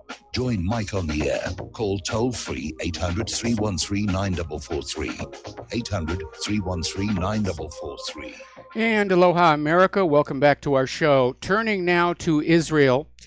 Israel has announced a new Gaza crackdown, and they've imposed new stricter limits on fishing off the coast, new sanctions on Gaza, and the crackdown includes the closing of Gaza's one commercial crossing at Kerem Shalom for an indefinite period of time. It's a starvation blockade. Now, the Israeli military issued its own separate statement saying that Kerem Shalom would remain open to a limited amount of humanitarian aid during the closure. It's more pressure. They want to provoke a response here. So the Gazans are out there. They're standing firm. They're amazing courage these people have. They're dealing with a devastated healthcare system. They're dealing with 147 deaths, I think, so far.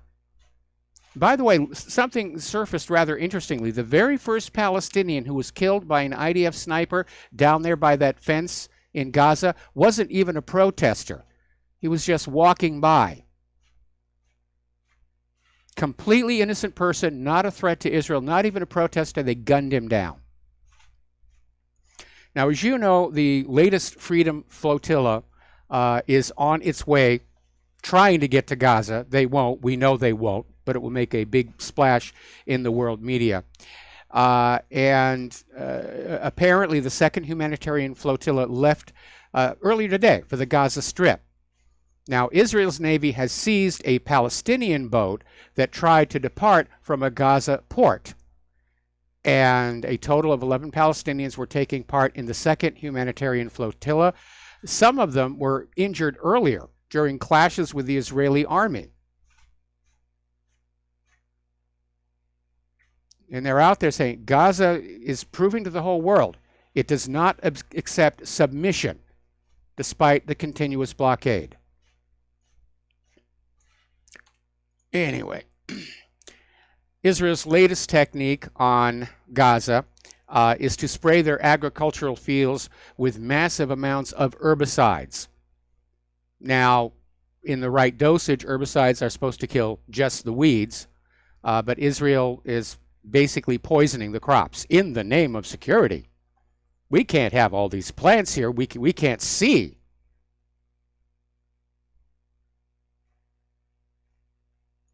And the world stands silent. Ethiopia and Eritrea have been at war for 20 years. With all the wars going on, frankly, I hadn't noticed. But the good news is they called it quit. The war is over. And the leaders of both countries hugged in a public ceremony, saying the war is now over. After 20 years, I wonder if anybody remembers why it started.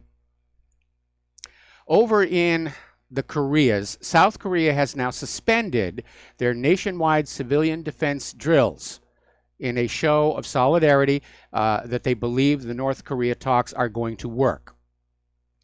Now, Trump is still out there saying that he's confident North Korea will honor the contract that he and Kim Jong-un signed at the summit, that they will denuclearize,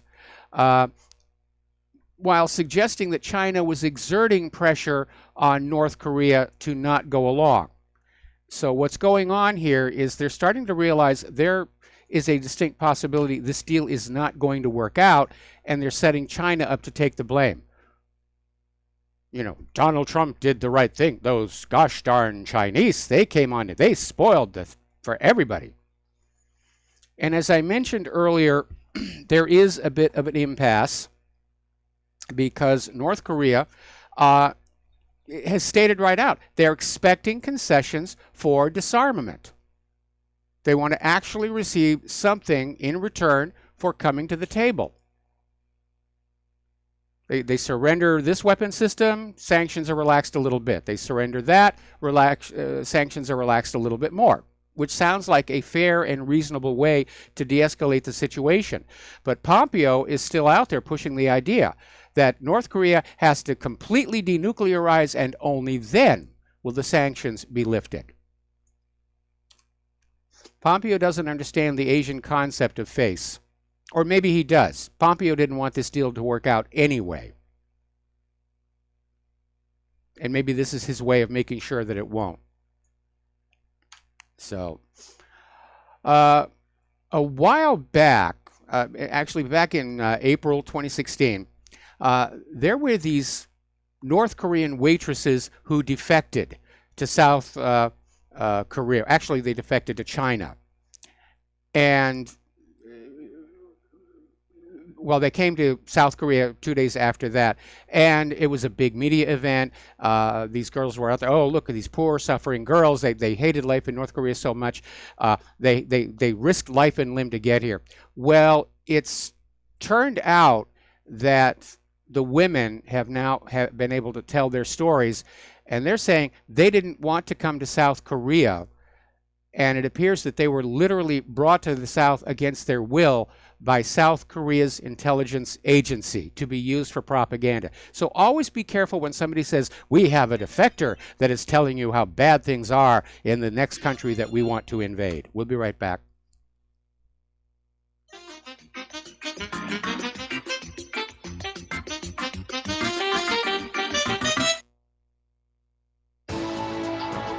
You are tuned in to the Republic Broadcasting Network.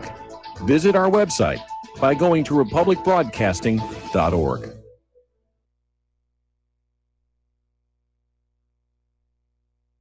Homeowners, if your lender has gone out of business or sold your transaction to another lender or servicer, you may be the victim of a wrongful foreclosure, resulting in the loss of your home. If you've already lost your home, are in foreclosure, or even in good standing, you can challenge the mortgage transaction's illegal issue, and your property can be restored to you, and your foreclosure can be stopped or reversed, and the mortgage transaction declared unenforceable. State laws, U.S. title codes, the Uniform Commercial Codes, and U.S. Supreme Court rulings have upheld that defective mortgage documentations can reverse or stop foreclosures and enforce property title claims in favor of the homeowner. We are having successes in stopping the process of foreclosure, the enforcement of the foreclosure judgments, the sale of property, and evictions after the sale. We are not attorneys, and we don't give legal advice. We are a professional team of legal researchers, providing forensic mortgage audits and expert witnesses. We have the knowledge to produce the evidence and enforce laws regarding your legal issues. We've been in business for 12 years without a complaint. Consultations are free, and we provide a free title search to confirm if your mortgage has legal defects. Please call 855-253-3748. 855, keep it today.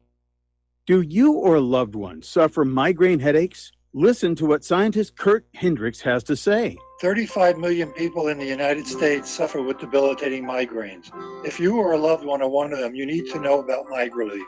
Hi, I'm Kurt Hendricks, the scientist that formulated and patented the MigraLief migraine formula. MigraLief is a non-prescription dietary supplement recommended by neurologists, pharmacists, and pediatricians to address nutritional deficiencies in both adults and children over 2 with migraines. Try MigraLief for 3 months and see the powerful difference it can make in your life, or get your money back, no questions asked. Go to MIG911.com or call 800-MIG-7354. You can change your life today. So if you suffer from migraines, don't wait. Call 800-MIG-7354. That's 800-MIG-7354, or visit MIG911.com. Without the right accessories, any guy can be off the mark. Whether you've invested thousands in your arsenal or you own a single trusted firearm, a visit to AROutfitting.com is in order. It's one of the finest online selections of tactical optics and AR parts and add-ons, like EOTech, quick target acquisition with no peripheral loss. Browse the full range of Nikon scopes and binoculars. AROutfitting.com can illuminate your world with Streamlight gun-mounted lights from keychain to large handhelds up to 1,100 lumens. Find some stability with Battenfield Tactical Bipods. AirOutfitting.com has CMMG gun parts, barrels, assemblies, handguards, part kits, and more, plus magful clips and magazines. I know I've got you excited, so take a breath. Head to AirOutfitting.com. The site's super easy to navigate and features a ton of technical info, including links to manuals. We also welcome vendor and manufacturer inquiries. Remember, if you don't see it, we can get it at AirOutfitting.com. When all this twisted steel was swept away, did these remaining holes reveal what's really happened? And aloha, America. Welcome back to our show here. So there's an article that came out of Kyodo News about how China is making serious preparations for a hot war with the United States. And according to Kyodo News, they found an internal document that somehow reached them from China, and it outlines how China has an opportunity to outrun the weakening supremacist state, which is an apt description here. And the document provides for an opportunity to settle the conflict and win the war with the U.S.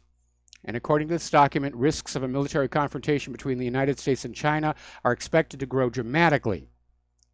And not only does Beijing intend to defend China itself, they want to challenge the U.S. domination at sea to win control over sea trade routes. Now, maybe this is true, but we have to look at this very, very carefully because it's so easy to fake a document. Remember, it is essential to U.S. policy that it always appear the nations that we are going to war against deserve it, that they are some kind of a threat and a danger to us, even though they haven't actually attacked us, or they're living under an evil dictator that we must save the people from, or we want to bring democracy to them, or blah, blah, blah, blah, blah. And I'm seeing this as possibly the opening step in a propaganda war to demonize China, which we've already seen the indications of, to make it look like China is being the aggressor. China is getting ready for a hot war with the United States. Well, after what's been going on down in those islands in the South China Sea, it's not for a lack of provocation. Control over those sea routes is a very important issue for economics. And currently the United States is able to project naval power across the Pacific right up to the coast of China. But were there to be a change to that, then all of a sudden the U.S. might find itself able to go no further than perhaps Japan. And those inner ocean routes would come under the control of China. Another story, this one out of warisboring.com. And it's talking about the U.S. Navy screaming about a submarine gap. And every time I hear about that, I flash back to the movie Dr. Strangelove, and at the very, very end where George C. Scott is out there saying, "We cannot allow a mineshaft gap." Very funny movie. If you haven't seen it, hunt it down. It was Kubrick's anti-nuclear war statement. Anyway, the issue is that the U.S. Navy says they have too few attack submarines, and the estimate is the Navy needs 66 nuclear-powered attack and guided missile submarines, according to a 2016 assessment by then Navy Secretary Ray Mabus. But in the middle of, well, as of right now, the Navy possesses just 56 attack and guided missile boats, 10 short, SSNs and SSGNs respectively. And the current force includes 13 Virginia-class vessels, 36 boats of the Los Angeles-class 3 Seawolves, and 4 former Ohio-class ballistic missile submarines that have been converted into what are called the arsenal ships.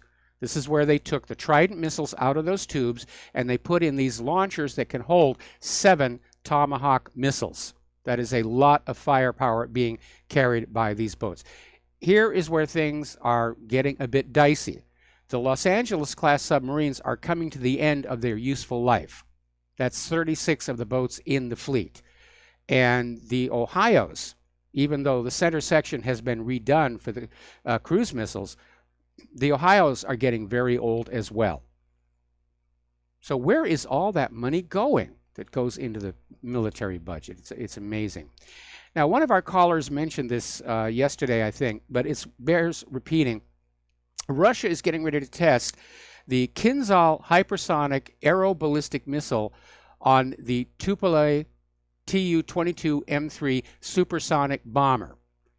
And this would be a formidable long-range strike weapon. And the Kinzhal missiles travel at Mach 10. And the bomber itself, of course, is supersonic. That's going to be very, very difficult to stop.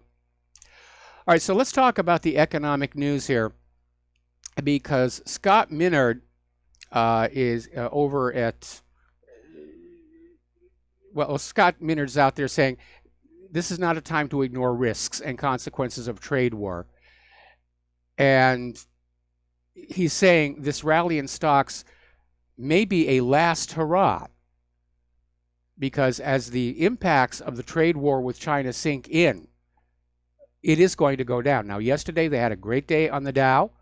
Today, a little bit less so. But he's saying that this may be the peak. It may be going down from here. Now, a story that came on out of Investment Research Dynamics says the real data is showing the real economy hitting a wall. We know that what we get on corporate media and from government agencies are fairy tales. And the article is saying that right now the only support for the propaganda narrative of a booming economy is the rising stock market. And that no doubt Trump has ordered the Working Group on Financial Markets, otherwise known as the Plunge Protection Team, to just keep pushing those stocks higher to a point where insiders can unload, and that will bring about the crash. We're seeing an increase in credit card debt. People are having to live on their credit cards because prices are going up and wages and salaries are going down. The home builder sector is in trouble to the point where over in Colorado, there's a credit union offering a 0% down payment mortgage. Those are signs of desperation. And again, look at the car commercials. If you had money right now, boy, is it a time to buy a car. They got great deals, whether you want to buy it outright or just lease. The numbers are really, really good. When Claire and I were shopping for a replacement for our stolen Honda, we briefly considered leasing and then decided against it because of the uncertainty of the future economy. And that's why we went with just paying with cash, and we've got a car and we own it outright, and it's a good little car and we can relax. No bank is going to come and take it away from us. Now, looking at the stock market, and everybody says, oh my goodness, it's up all over the world here. But there's this article that came out of Investment Watch blog basically saying that 100% of the global stock market gains track back to just 12 stocks. And those 12 stocks may themselves be in the middle of a bubble. Now, the story coming on out, we've argued about this back and forth. How many people are really out of work in this country? And I get a lot of emails saying, well, you can't include the the retired and the children. But the Bureau of Labor Statistics says the workforce participation is about 63%, which is a far cry from the claim that we have only single-digit unemployment and there aren't enough people to work in the jobs. There are more jobs than people right now, which certainly isn't the case anywhere around here. But this article is saying that the reality is only 14% of the unemployed able to work U.S. adults are counted as unemployed. It's all creative bookkeeping. And even worse, if you look at the job growth numbers compared to the population growth, those people not in the labor force are increasing at a much faster rate than the general growth in the population. So it's all headed in the wrong direction.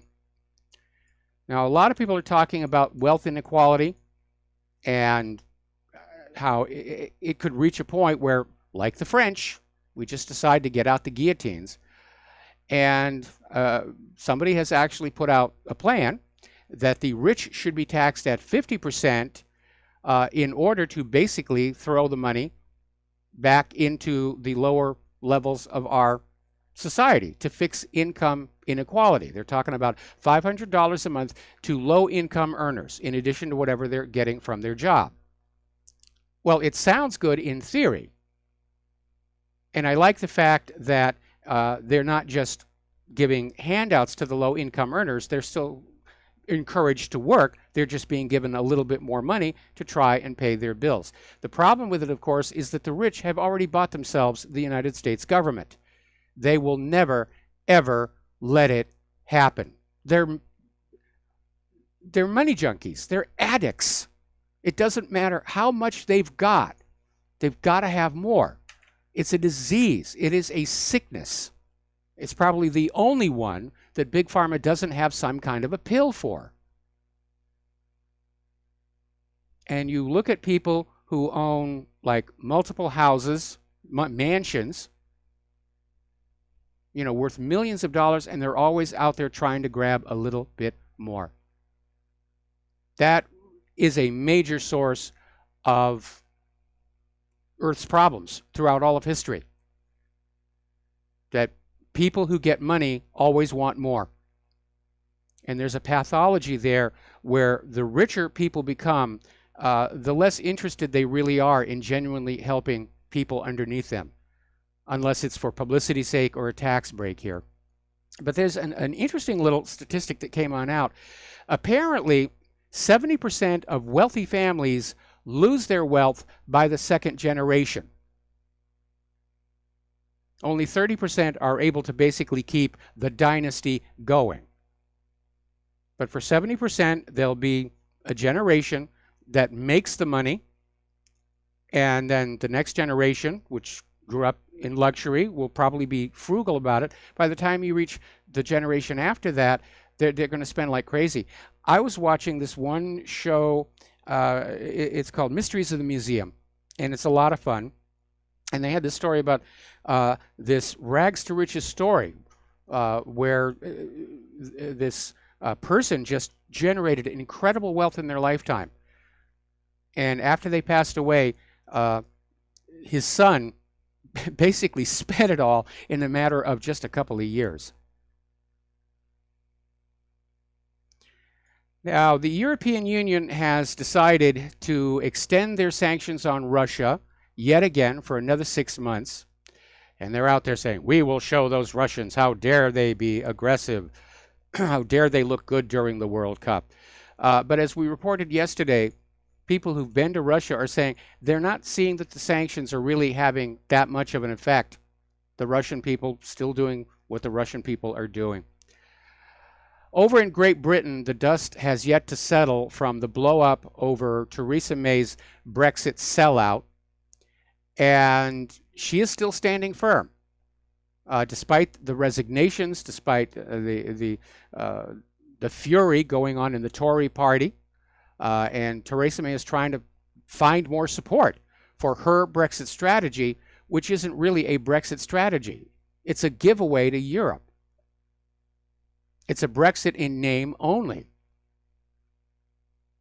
Now, Boris Johnson has resigned and said he could not remain as foreign secretary because the plan agreed at Chequers would leave Britain with the status of a colony, as it would be forced to follow EU regulations it had no role in shaping. Now, them's fighting words, if you go back and remember the Declaration of Independence. Now, Steve Baker, who's one of the Brexit ministers who resigned, is slamming Theresa May and saying the establishment doesn't want to leave the European Union. They're all co-opted by the globalist New World Order people, and they understand if Brexit goes through, it could break up the EU itself, and that would be a major setback for poor old George Soros and his dreams of a global government.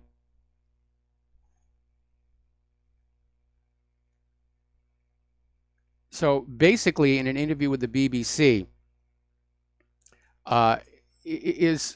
were the Brexiteers being marginalized by the process, by the negotiation? And Baker said, yeah, they don't want to hear from us. It was just the Remainers and the EU people.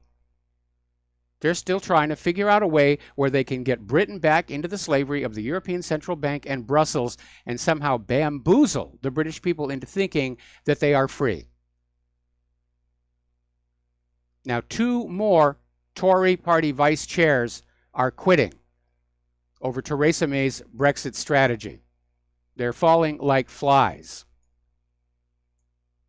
So basically, Theresa May is becoming a leader with no party, which is what happens to leaders who ignore the will of the people.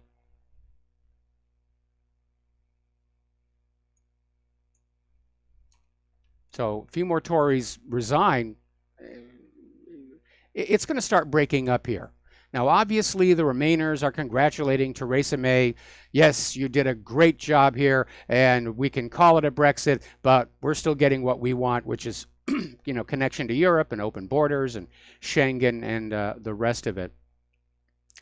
But there are other opinions, and there is a growing cry for general elections. And there are calls for a no confidence vote in Parliament. So she is in trouble. Now she's trying to stand firm, but she has to know she's in serious trouble. Gerard Batten is out there saying Theresa May should resign. Even Donald Trump got in on the action by saying that his upcoming meeting with Putin is going to be easier than his upcoming talks with Theresa May.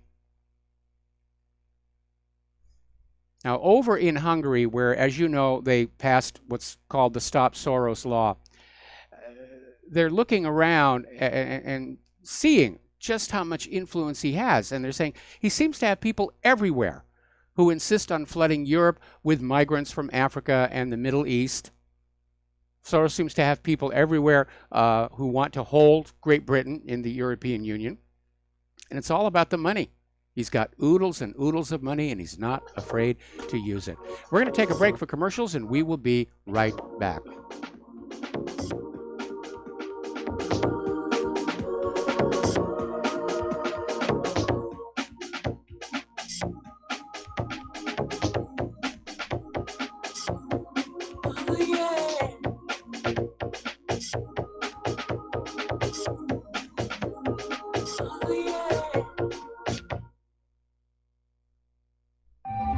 Did you know that neither the American Medical Association nor the American Bar Association were established to benefit the American people?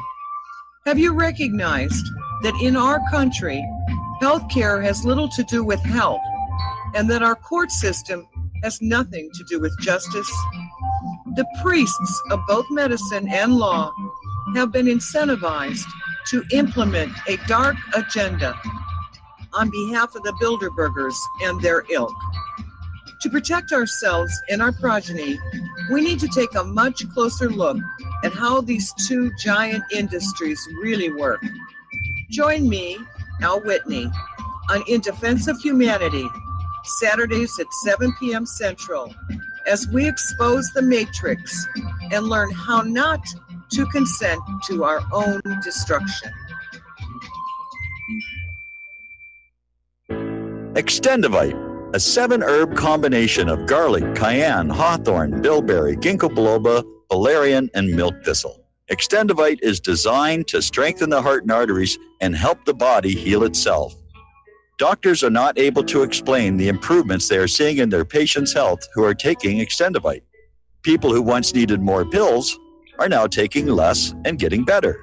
Due to the unexplainable improvements in their patients' health, more doctors are calling to order Extendivite for themselves. Help Extendivite make your doctor a believer. Extendivite is available in capsule or liquid form for just $69.95 for a 2-month supply. To get started, call 1-877-928-8822. That's 1-877-928-8822. Or visit heartdrop.com. Extend your life with Extendovite. Okay, nurse, let's get this man to the ER stat. Right away, doctor. We see this every day. Heart attack or angina pain due to blocked and clogged arteries. Chelation can remove obstructions or blockages from arteries and help avoid painful and expensive surgery. Now there's Angioprim. It's a liquid oral chelation product that you take with juice. You start to feel the results fast. Angioprim increases blood flow all over the body, and that means more energy and strength to take on the day with less aches and pains.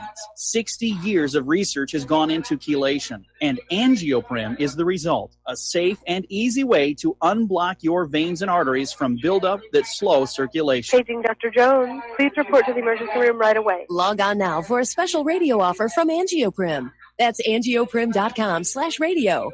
ANGIOPRIM. Angioprim.com/radio or call 877-882-7221. That's 877-882-7221. We the people, in order to form a more perfect union, establish justice, ensure domestic tranquility, provide for the common defense, promote the general welfare, and secure the blessings of liberty to ourselves. And aloha, America. Welcome back to our show here. Now, Finland has hit a bit of a roadblock. They have been in trying to send back a lot of asylum seekers from Iraq who have failed to qualify as asylum seekers.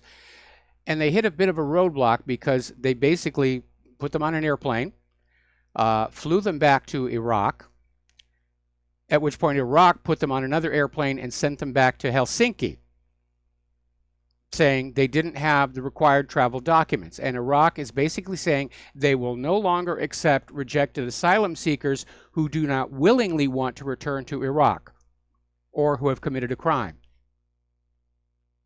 And that's an issue that I think people need to be taking a look at when we talk about these asylum seekers and refugees being sent back home. Their countries may not want them. And that's going to be a very, very complicated issue. All right, we're going to take a phone call from Jim in Chicago. Aloha. Welcome to the show. What's on your mind? Hello, Michael. You might have an answer to this question because I don't know. When it comes to voting for a Supreme Court nominee, and I don't like this guy that's been nominated, suppose the Democrats weren't there. You know, they weren't on Capitol Hill. Don't you need a quorum in order to call for a vote? Yes, you do. Do you know how many that is? For the Senate, I think it's somewhere like 2/3.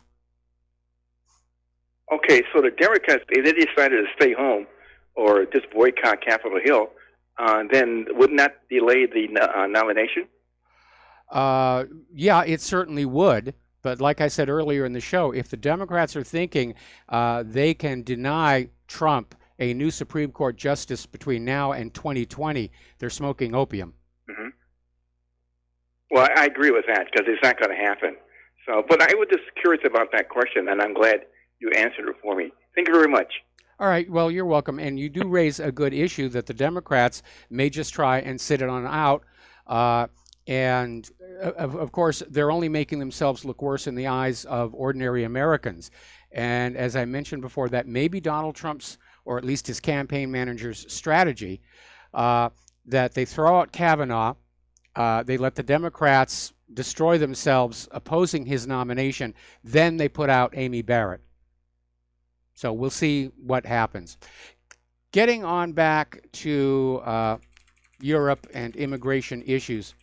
72% of Germans are saying that immigration is being negligently handled. And they're saying that the country's immigration policies are too careless. This was a YouGo survey, and they surveyed 2,040 people. And again, if you look at the agenda from like Angela Merkel, it is open borders. They just want people coming in because that's what George Soros wants here. Over in Sweden, they're finally starting to realize just how out of control the immigration problem has gotten. And apparently in large cities, 44% of the children currently in the primary schools are from the refugee families. They don't speak Swedish as their first language. All right, we got to take a break here for our station identification, and we've got a caller waiting on the line when we come back.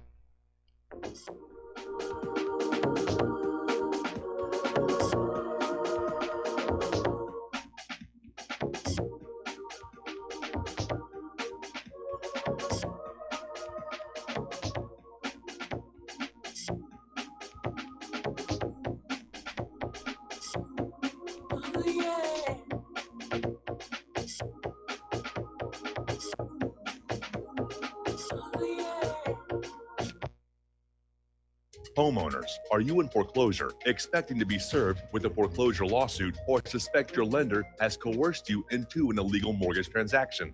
A huge number of mortgages made in the last 10 years have legal issues and are possibly defective. State laws and the U.S. Supreme Court have upheld that defective mortgage documents are grounds for foreclosure defense and for counterclaims in favor of the homeowner. If your mortgage has been sold or assigned since closing the loan, it may be defective and you may be paying the wrong party, and the lender may not have standing or the right to foreclose or collect payments under the law. If you would like to know if your mortgage is legal or not, or know if you are paying the right party, we can help. Our initial consultations are free of charge. We are not attorneys. We are legal researchers and work closely with experienced lawyers who know how to help you find the evidence to help you keep your home. Call toll-free 1-855-2-KEEP-IT. That's 1-855-2-KEEP-IT today. This is RBN, the Republic Broadcasting Network.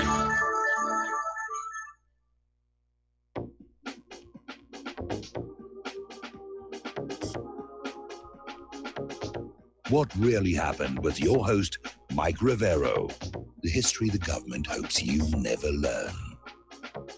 Here is your host, Michael Rivero. And aloha, America. Welcome back to our show here. And we've got callers waiting on the line. We're going to start with Mo in Florida. Aloha, Mo. Welcome to the show. What's on your mind? Hi, Michael. I haven't called in for a while, but I have a comment, and I want to get your response, obviously. But I don't know if this is a good thing or kind of scary. But I realized I had your 800 number memorized. Okay, well, I think it's a good thing. I still have to cheat and look at the sticker up here, but then I'm an old guy. No, I think you're. That was a great exchange with Justin from New Jersey and that the other caller yesterday. Dave, that was kind of yeah. neat how you put him I on got a there. lot of positive emails about that. Yeah, I think it reflected a lot of people's feelings. But yeah, it's great. I like those live exchanges of people that are waking up. You know, my question is, I'm sure you're aware of all this Q stuff. I don't hear you talk too much about it, but you know, it's all the rage on the internet everywhere you go. If you're in the alternative medias, whatever you want to call that media, the other side, whatever. But they're all just, the Q is Trump and Trump's associates, and there's a bunch of them. And I really honestly believe that. I don't believe, but I have a suspicion that this is just a big psyop. Because, the reason why I say that is, Trump has surrounded himself with nothing but Zionists. He really has. His family, this Jared, Cohn, everywhere you go is Zionists. Yes. And I think what I think is happening, Michael, and I'll just say this, and then I want to get your obviously I called to get your opinion, but I think this is just a play people along until they decide to pull the plug. I think Trump is, as much as I voted for him, my wife did, we wore the T-shirts, I'm starting to feel kind of stupid because, if it looks like a duck, he's done some great things, but it really, when you look at it, it's a Zionist agenda. It's, it really is. And you can't get away from that. And I think that's really what this is. It's just a ploy to keep the goyim, chomping at the bit, thinking they have a savior, a new messiah, Donald Trump, and look who he associates with. Look who he's got surrounding him, and who his family's married into, Ivanka and the whole thing. And it just kind of makes me sick to my stomach. It really does, because I feel once again, played for a fool. Well, I share your concerns about Q.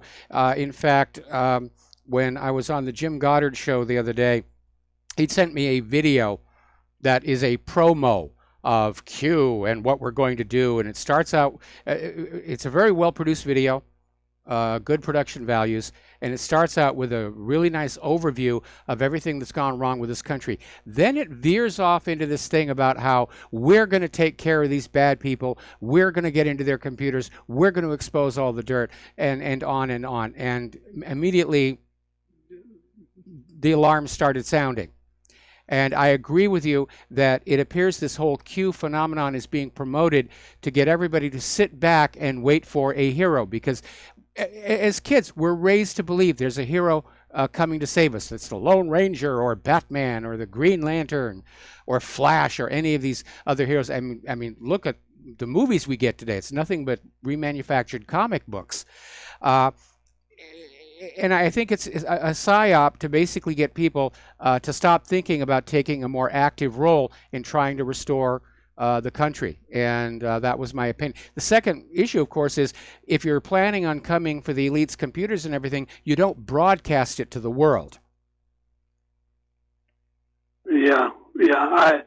I'm so glad you didn't. Well, I mean, you say what you feel, and that's why your show's so great, because you're your own man. But, I feel that it just makes me kind of sick. And I feel like if anything was going to happen, it would have happened now. And, I realize keep your friends closer, your enemies closer, and all that kind of stuff. And, whatever you want to call it. But to me, this is just, it stinks. It really stinks. And you look back at who's loaned him money, from, who's the Secretary of Commerce, who he just put in charge, I forget, but he loaned him $1 billion. I mean, He is so tied in with these Zionists before now and before. He is so tied in economically and financially with Zionists, with people, like you say, Israel first. Yep. And that's what this is really about. But the good thing is I'm hearing a lot about this, Mike, on the internet. I'm sure because of guys like you that are waking people up. And I'm not blaming all the Jews. We know it's not the Hasidic Jews, and we know, it's not the, this and that, but it's a gang of Zionist mafia that have taken control of our government. And anybody that ever questions that, just look at that standing ovation, broke the record in history with Netanyahu standing up there and everybody but Rand Paul meekly trying to clap. I mean, that tells you everything, and it just makes me sick. Makes me sick to my stomach that people are that. Well, I guess I'm stupid too, but it's a scam. It's a psyop. This, if hire Ron Paul. If you're really serious about this country, you want to get it back and hire guys like you. Or Larry Klayman. Get Larry Klayman up there to be the new Attorney General. Yeah, there you go. But, maybe he's playing 4D chess or 8D chess, whatever. There ain't no such thing as 4D chess. I mean, it's just a dog and pony show. To me, that's what I think it is. I hope I'm wrong. I'm optimistic like you, but, this is just, something stinks. It really stinks. I'm not optimistic. I think this country is headed for a fall. I think that description that came out of the Kyoto News, supposedly originating in China, about a failing superstate. That's exactly what we are, and we're hideously in debt. Our economy is hanging by a thread. We're mired in all of these wars all over the world that we can't get out of, and I think we're headed for a Soviet Union style crash. That's what I think is really going to happen. Yeah, I agree. I think you're right, Mike, and I will say this, that I'm your age, and I know I have your sympathies. Yes, you do. But I will say this, that, whatever it is, I've talked to a lot of people. I've, obviously family and friends have been alienated because they don't want to hear this stuff. But you know what? We can say we die with our boots on, bro. And that's all I got to say. Thanks, Mike. All right. Well, thanks an awful lot. We're going to let you go. We're going to do a shout out to our on-air affiliates just rejoining the network, and back to the phones, and Keith in Montana. Aloha, Keith. Welcome to the show. What's on your mind? Keith, are you there? Oh, we lost him. All right. Well, he was just there a minute ago. Over in California, as you know, they have declared themselves to be a sanctuary state through Senate Bill 54, which Nancy Pelosi was all in favor of. We're going to be a sanctuary for illegal immigrants, all of which is a Title 8 violation.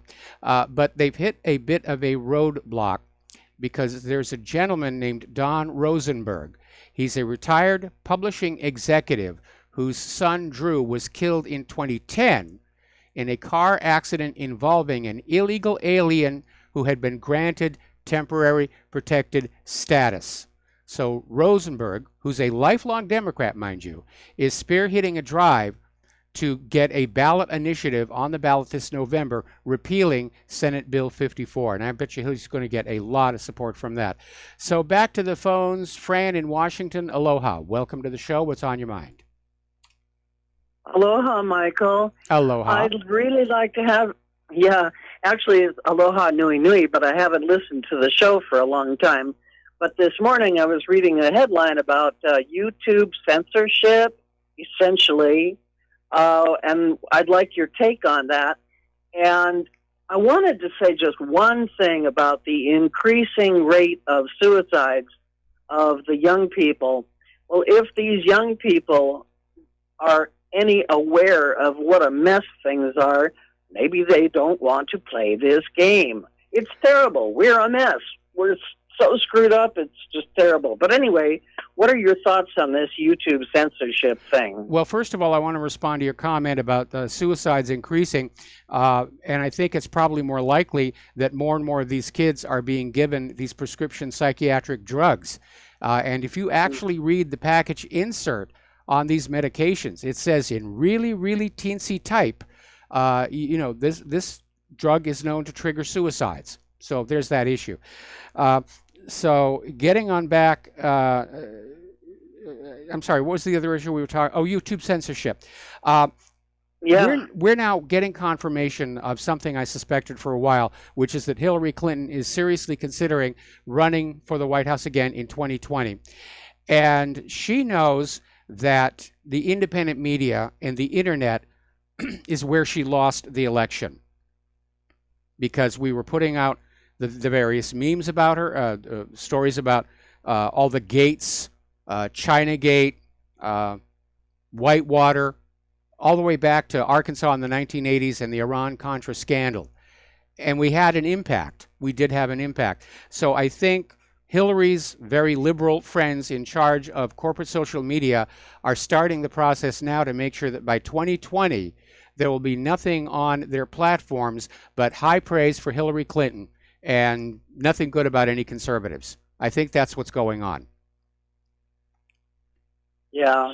Well, they kind of, the article I read on MSN was something about, making sure that their content was essentially in the same vein as the mainstream or something.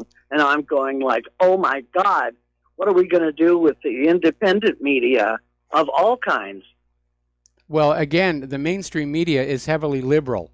And the fact that all of these social media companies, their censorship systems are clearly targeting conservative points of view.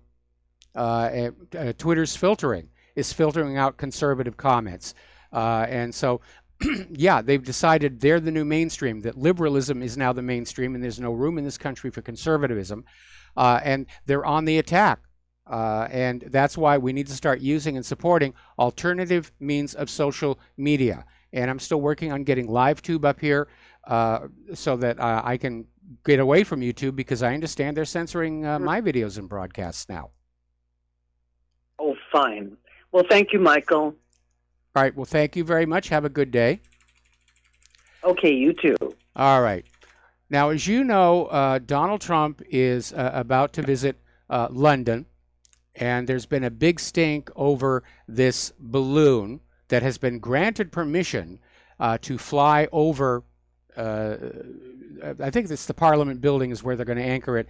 And it depicts Donald Trump as a crybaby in a diaper. And it's caused a lot of controversy. A lot of Londoners think it makes them look childish and foolish. But already we're seeing indications that there is an organized effort to try and get some kind of rioting going. And the U.S. Embassy in London is warning Americans in the British capital, keep a low profile during Trump's visit because of the major protests that are expected. I wonder if Soros has anything to do with any of this thing. Over in France, apparently Macron is feeling the pinch from a scandal involving a 15,000-pound pool, and basically he ordered the pool to protect his wife from nosy paparazzi, who can be annoying. But as a result, his poll numbers have taken a major dive because the French voters don't think that is a decent use of their money. Now, had he used his own money, it would have been completely different. And I know how annoying the paparazzi can be. Been there, done that, didn't buy the t-shirt. Here in Hawaii, we actually have a law because we do have so many celebrities who live out here and you want to be left alone. And the law is if they're out in public, on the streets, they're fair game for your camera. But if you poke a lens over a fence into their property, you are in big, big, big trouble. All right, let's take another phone call. Dave in Missouri, aloha. Welcome to the show. What's on your mind? Hey, Mike. Sorry to bother you twice in one day, but yeah, that's definitely again the rules.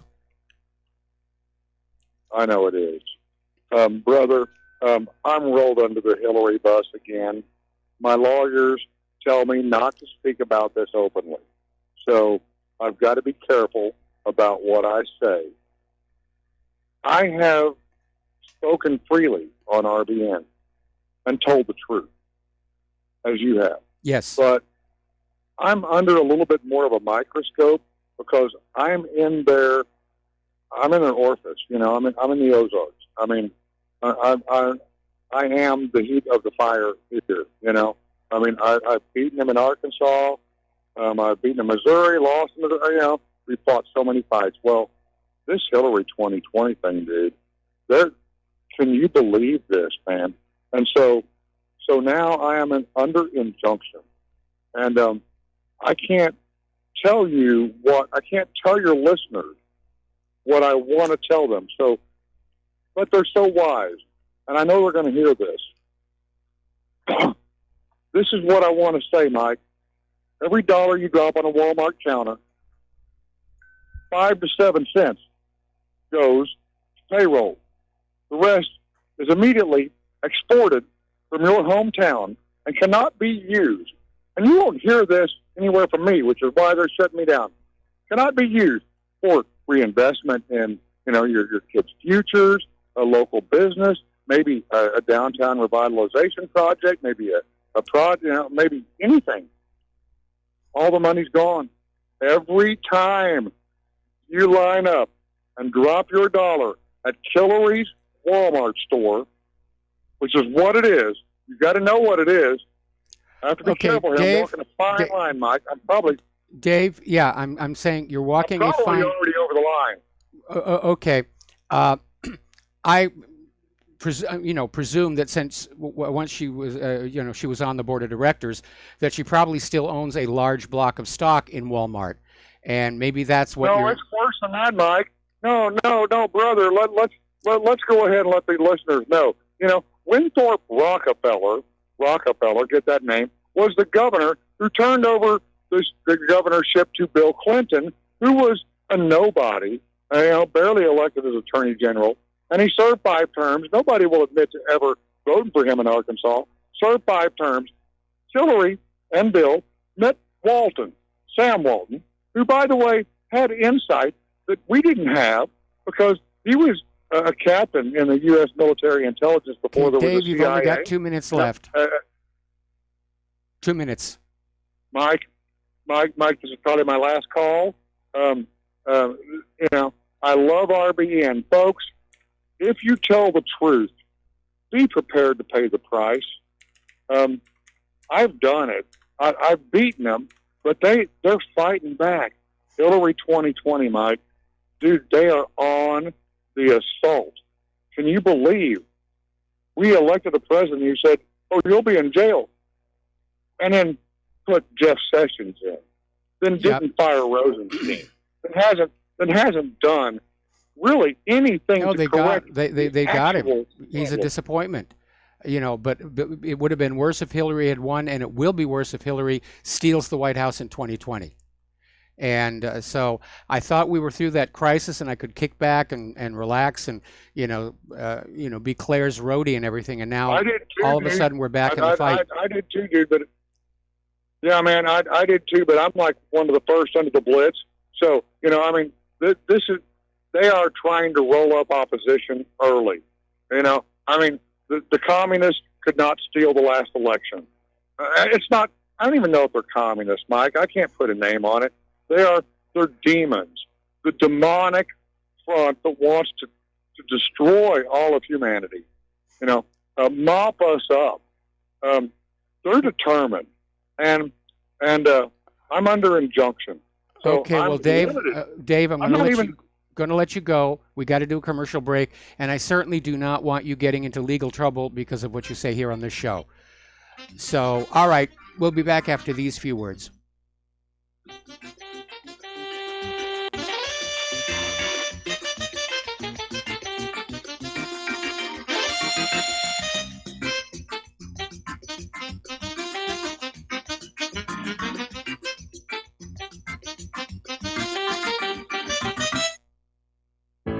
Many people write us about their experience with Extendivite. Allow me to read you some from Amazon.com.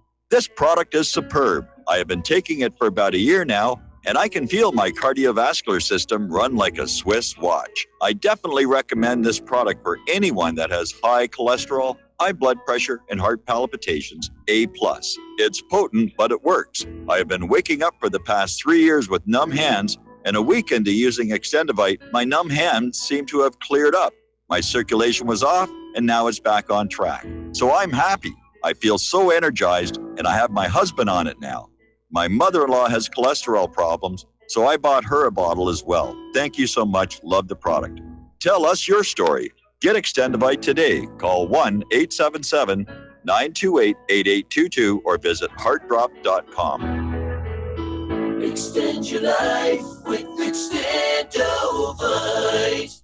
Folks, we're living in a world the likes of which we've never perceived any clearer than we do now. The plan for global governance has been in the works for generations and would have likely been achieved by now, but for the fact that the globalists left open their Achilles heel. With all their tools, Federal Reserve System, fiat currency, no child left behind, and then Common Core education introduced to our schools to dumb us down, vaccines, pharmaceuticals to lobotomize us, GMO foods, insertion of compromised or bought and paid for politicians, judges, mainstream media propaganda, all pieced together like a puzzle designed to ultimately bring the world under submission. But with all their strategy, they forgot one thing: knowledge. And knowledge is power. With knowledge, their bombardment is nullified. Folks, with that, as brilliant and knowledgeable as you've become, among the wisest audience of any radio audience in the world, and you are, I want you to take a moment to reflect and ask yourself, how much of that knowledge did I obtain from Republic Broadcasting Network? How high has my consciousness been raised since I've been a listener? How fast am I now able to discriminate truth from fake news by being a Republic Broadcasting listener? How clear am I now able to see the world since I've been listening to RBN? Ask yourselves those questions, folks. Then ask yourself, what is that knowledge worth to me? Like my morning coffee, how would I survive without it? A voice of truth in a sea of lies. Do we not all need to make sure it survives? Like public broadcasting, we are now finding we can only survive with listener support. Censorship, advertisers being attacked, truth itself being attacked. It's the only way through this. We at Republic Broadcasting humbly ask you to become a supporter. Look at your budget and make a determination of what Republic Broadcasting is worth to you and what you can afford on a monthly basis. Go to republicbroadcasting.org and pledge 20, 30, 40, 50, if possible, 100 a month or more if it's affordable. Click the donate button and become a regular monthly donor. Assure both us and yourself that Republic Broadcasting truth will continue to flow like that morning coffee. The network thanks you. When all this twisted steel was swept away, did these remaining holes reveal what's really happening? And aloha, America. Welcome back to our show here. And we're going to go ahead and close the phone lines for the rest of the show because I'm way, way behind on my talking points, and I really want to get to some important stories that are yet to come. Well, as you know, Great Britain is trying to revive the Novichok story, and now that the young lady in the most recent accusation has passed away, they're out there saying it's time for Putin's blood, it's time for Putin's blood. And again, there's no evidence to support any of this. And Dawn Sturgis was a known registered heroin addict.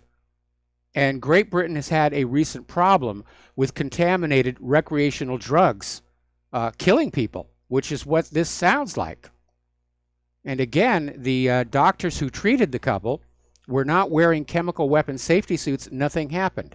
If it had been Novichok, they would have died. It's another lie. Now, Russia's foreign ministry is out there basically accusing Great Britain of forcibly isolating the Skripals. We had that one time where Yulia was allowed to talk on TV in what was clearly a scripted statement, but they're not being allowed to see Russian diplomats, which is a severe violation of diplomatic protocol. Family members who want to come to Great Britain to visit them are being denied. I would have thought after the failure of that first one, they would have backed off, but no, those British, we're going to keep on doing the same thing over and over. Now, in the Daily Mail, there was an article, and it was written to say, oh, this is terrible of them, terrible of them. But the gist of the story is that Russian companies are selling Novichok products, including themed shirts, craft beer, and vodka. And, of course, the article saying, oh, how dare they? How dare they? My point of view is different. You got to love the Russian sense of humor. Remember when they paralyzed the Donald Cook up in the Black Sea, and then they issued a commemorative coin about it? They got a great sense of humor over there in Russia.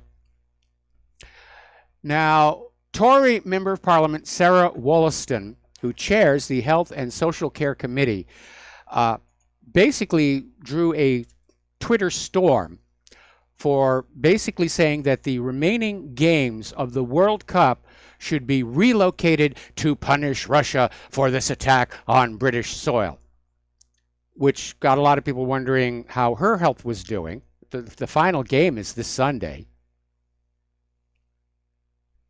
But let's ask a very simple question.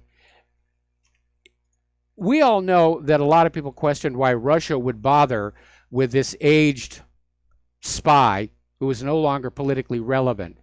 Why would Russia attack this newer couple who were drug users and basically of no strategic value whatsoever? It doesn't make any sense. What does Putin gain from targeting these people? Absolutely nothing. It's just more of the same bovine excrement here.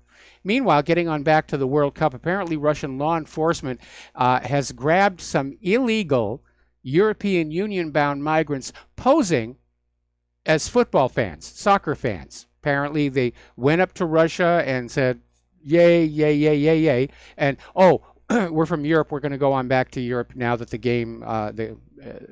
games are over. Now, this is a story, a lot of people wanted me to get to this, and it's the reason why I turned the phone lines off. Donald Trump has issued a pardon to Dwight and Stephen Hammond. Now, these are the two ranchers whose case sparked an armed occupation of a national wildlife refuge up in Oregon. And they were convicted in 2012 of intentionally and maliciously setting fires on public lands.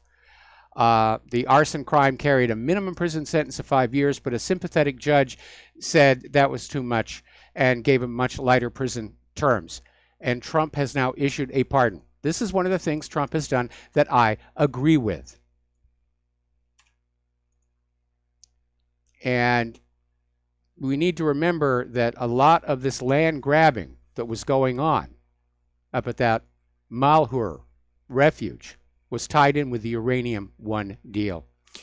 Little bit of good story. Instead of taking months, it is over and done with. All 13 people who were trapped in that Thailand's cave, the Lao Luang cave, have now been brought out.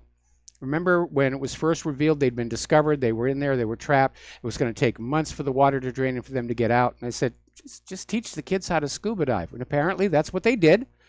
And they're all out and safe now.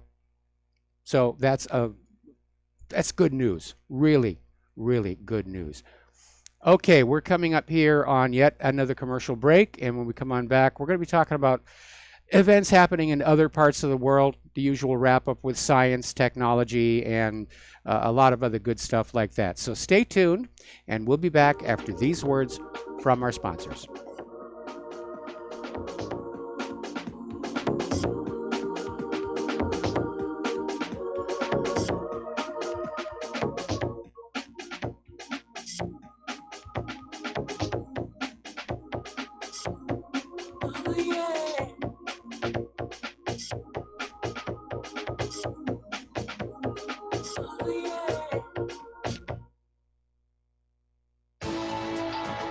You are tuned in to the Republic Broadcasting Network.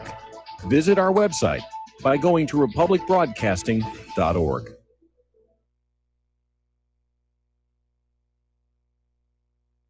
Do you worry a lot? If you're forgetful, nervous, moody, or overwhelmed, chances are you're not protecting yourself from the ravaging effects of stress and anxiety. No matter the cause, ongoing stress and elevated levels of the stress hormone cortisol can rob your memory, your health, your quality of life, and your future. Now you can combat the effects of stress and anxiety while improving your memory and recall at the same time with the dietary supplement Calm and Clever. Studies show that the ingredients in Calm and Clever reduce cortisol by as much as 30% in as little as 1 to 2 weeks and increase your ability to recall facts, names, and numbers in 4 to 12 weeks. Calm and Clever was created by scientist Kurt Hendricks, a principal investigator in 2 NIH-funded studies on Alzheimer's disease. Try Calm and Clever for 2 months. You'll feel the difference. Call 1-800-758-8746 or go to calmandclever.com.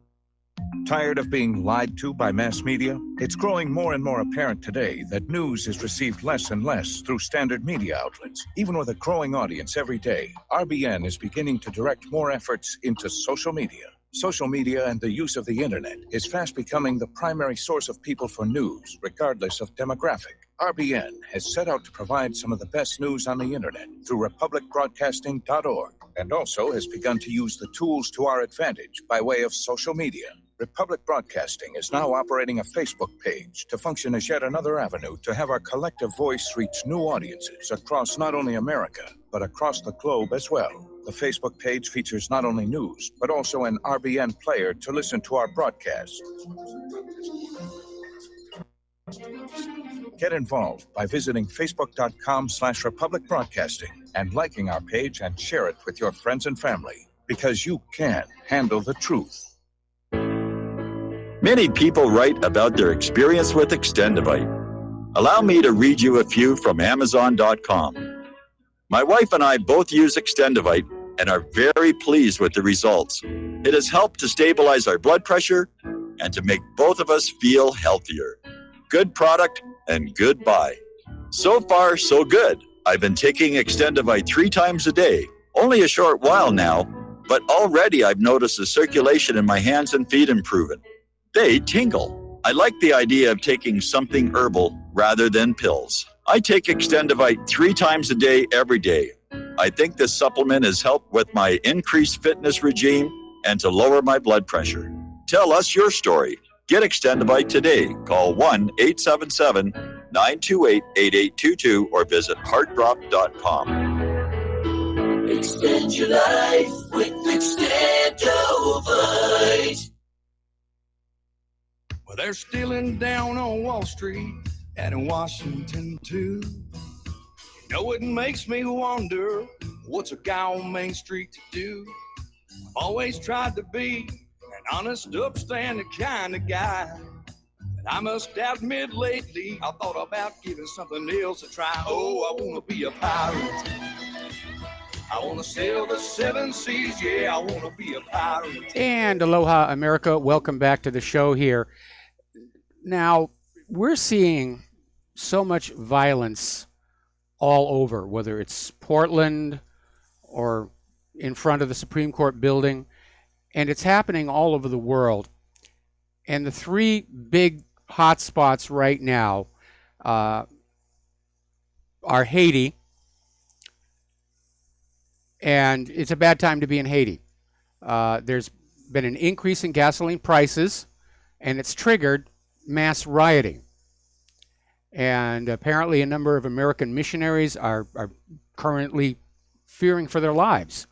And they're unable to get out of the country because many airlines have canceled all flights in and out of the country, and they can't even get to the airport in safety. Now, the Haitians never recovered from the big quake, and all the money that was raised for Haitian relief was actually spent buying up huge amounts of property for pennies on the dollar and building luxury resorts. And so the Haitians do not look on America with fondness. In fact, I remember there was this Haitian politician very high up in their government who was out there publicly saying that the Clinton Foundation just cheated them. The Clinton Foundation raised billions of dollars for Haitian relief, and they built maybe 6 houses.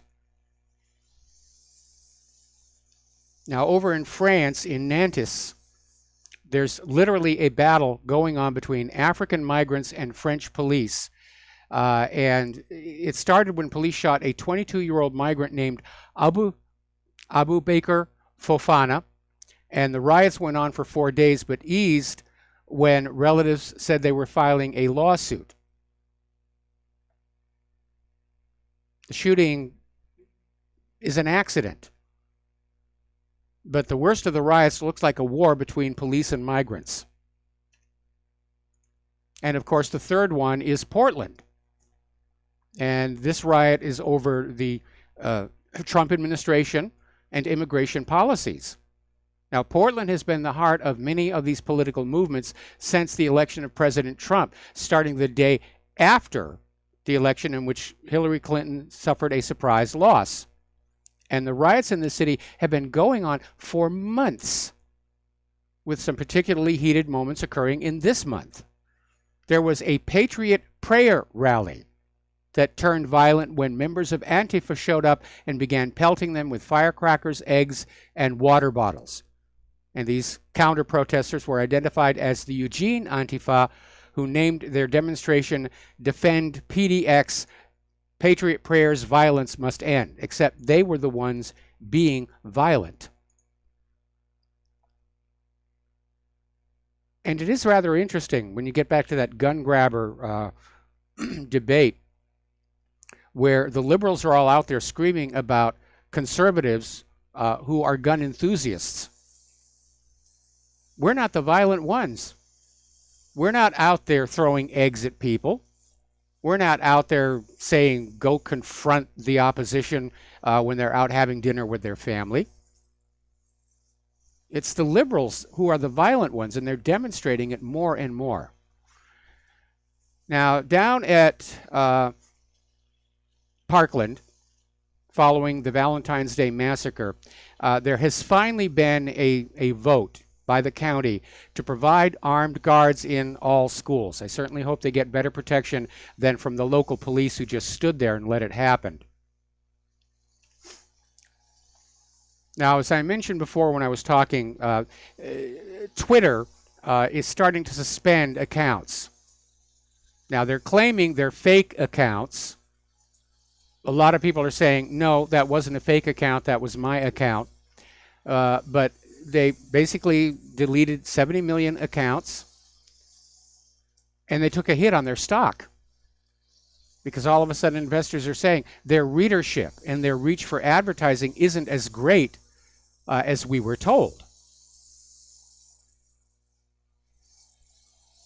And we're starting to see that across all the corporate social media as they start shutting down YouTube channels and purging conservatives. They're losing advertisers. They're losing money.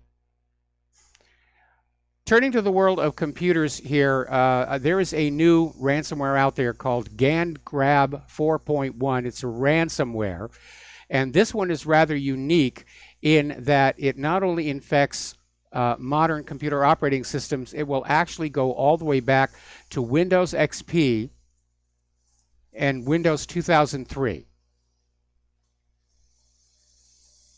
So they know there's still a lot of XP machines out there. People don't want to go to Windows 10. So the ransomware continues to spread. We know this is a big, big threat to our nation's economy. It's a threat to lives when ransomware gets into hospital systems and encrypts everything, including the patient's records. The patients can't be treated unless the attending doctor or nurse is aware of any reactions they might have to medications. They could give them the wrong medicine.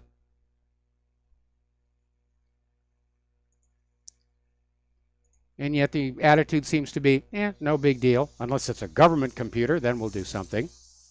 But that's why you buy, computer security software over and over and over and over and over again. Over in Great Britain, there's a new law that they just passed called the Counterterrorism and Border Security Bill. And there is a provision in there saying that viewing terrorist content online more than 3 times is a terrorist offense. Now, this was supposed to address a loophole in the law which saw people stream terrorist material on websites such as YouTube without storing it on their own devices.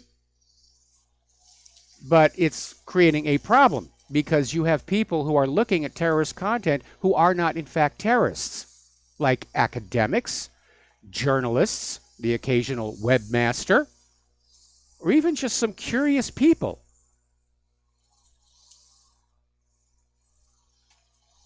Viewing terrorist material doesn't make you a terrorist. When I was putting up all those videos that ISIS was doing, I was putting them up to expose, they were all being faked. But under this British law, I would be considered a terrorist.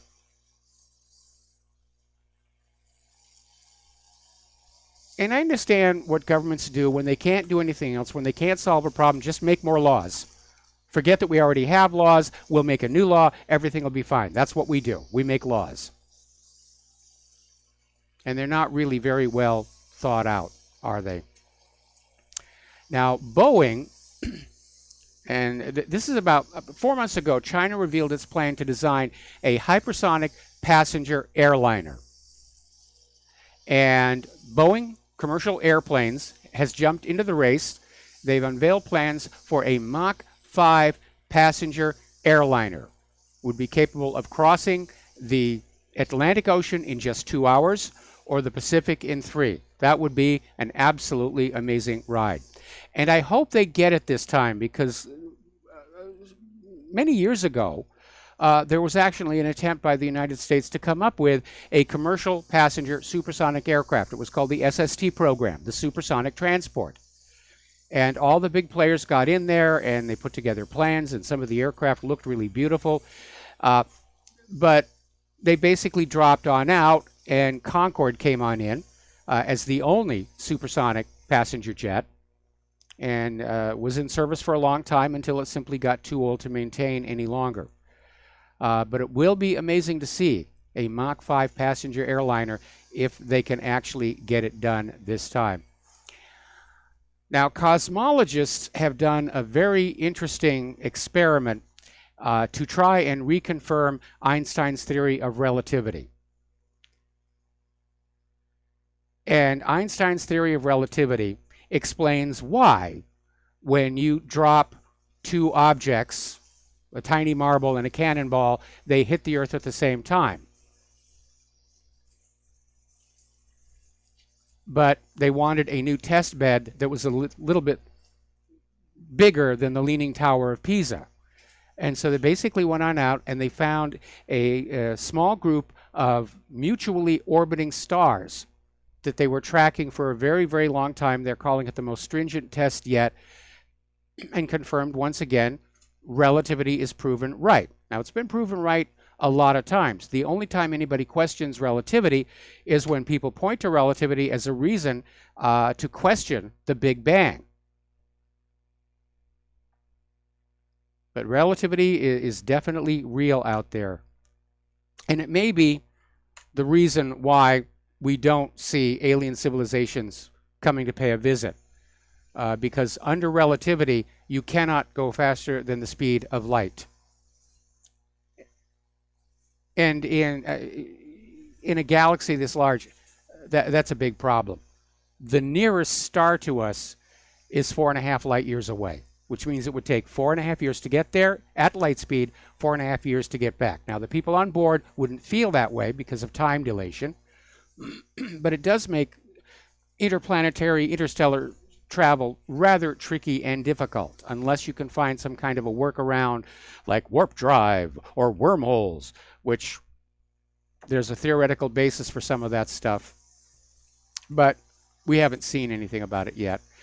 Over at the FDA, as you know, they're out there sounding the alarm about the opioid epidemic, which has been fostered by all that inexpensive opium flowing in from Afghanistan, both to the street dealers and to the giant pharmaceutical corporations who have been caught financially incentivizing doctors to write prescriptions for these addictive pain killers. But the FDA, in coming up with their numbers about how bad the epidemic is, fudged the data a little bit and basically included kratom in the calculations. Now, the FDA is saying that they consider kratom an opioid even though the molecule is completely different. Their rationale is that they think it binds to the same receptors as opium. But the FDA is trying to build a case to schedule kratom because there's nothing that the giant pharmaceutical corporations hate more than an inexpensive natural medication that can't be patented and monopolized. And that's why there's a war on kratom. Got to protect those corporate profits. Now, down in Samoa, health authorities have called a halt to all children's vaccinations following the deaths of 2 toddlers. And at the request of Prime Minister Tulipa, I'm not even going to try and pronounce that. But basically, the situation comes after 2 children, both aged 1, died mere minutes after receiving an MMR vaccination at Sofutu Hospital. And the family posted photos of the dead children on Facebook, and the story went viral around the world. But Samoa has now confiscated all the MMR vaccines and is destroying them. Now, here's a possibility. It may be a batch of MMR vaccine which couldn't be sold here in the United States. Remember when Bayer was making this hemophiliac medication, and they were using blood harvested from prisoners who turned out to be HIV positive, and it hadn't been screened. And so the entire product line was contaminated, and it was illegal to sell that product here in the United States. Did Bayer do the right thing and destroy this medicine? No. They simply shipped it to countries where there were no laws banning the sale of anything contaminated with HIV, and they sold it there. And they gave a lot of hemophiliacs around the world AIDS. But they made money, and that's what makes it good. That's what makes it really, really good. Now, here's an interesting little story. This actually came from CNN. Apparently, there is a new study that was published yesterday. It was done up in Norway, showing that IQ scores are falling and have been for decades. And they're trying to figure out what's going on. They don't think it's genetics. They think it's something in the environment, something that is literally damaging brains in children as they grow up. Gee, I wonder how many mandatory vaccinations they have for children over there in Norway. Interesting question, I think, should be asked. Over in the Netherlands, Dutch police are trying to solve a rather bizarre crime. There's this Museum of Medicine in the Netherlands, and somebody stole a jar of curare from the vault there. And the jar contains a small dark block of the poison about the size of a sugar cube. And they're wondering why somebody would take it unless they're trying or they're planning a homicide. Now, for those of you who don't know, curare is a poison developed by the Amazonian tribes. It is very, very potent. They dip their blowgun darts in it when they go hunting. They'll see a monkey up in the tree, they'll hit it with the dart, and they'll just wait until the monkey falls down, and they go home to dinner. And it is very, very deadly. So I think somebody of ill purpose probably walked off with that jar. That's a little scary. Now, over at the space station, or up at the space station rather, a Russian Progress cargo spacecraft launched to the International Space Station basically was able to achieve the rendezvous in record time. About 3 tons of food, fuel, and other supplies. The robotic Progress cargo ship lifted off from Baikonur and docked with the space station. And they're very proud of just how fast it went. And Russia is making a push to have faster rockets as they go back out into space and talk about going back to the moon. Up until recently, most rockets are meant to be as fuel efficient as possible in order to carry less fuel and leave more cargo weight. But Russia is apparently willing to trade off a little of that extra cargo for a little more speed. All right, we're coming up here now on a commercial break here. We'll be back with the last segment of our program after these words from our sponsor. So stay tuned and we'll be right back.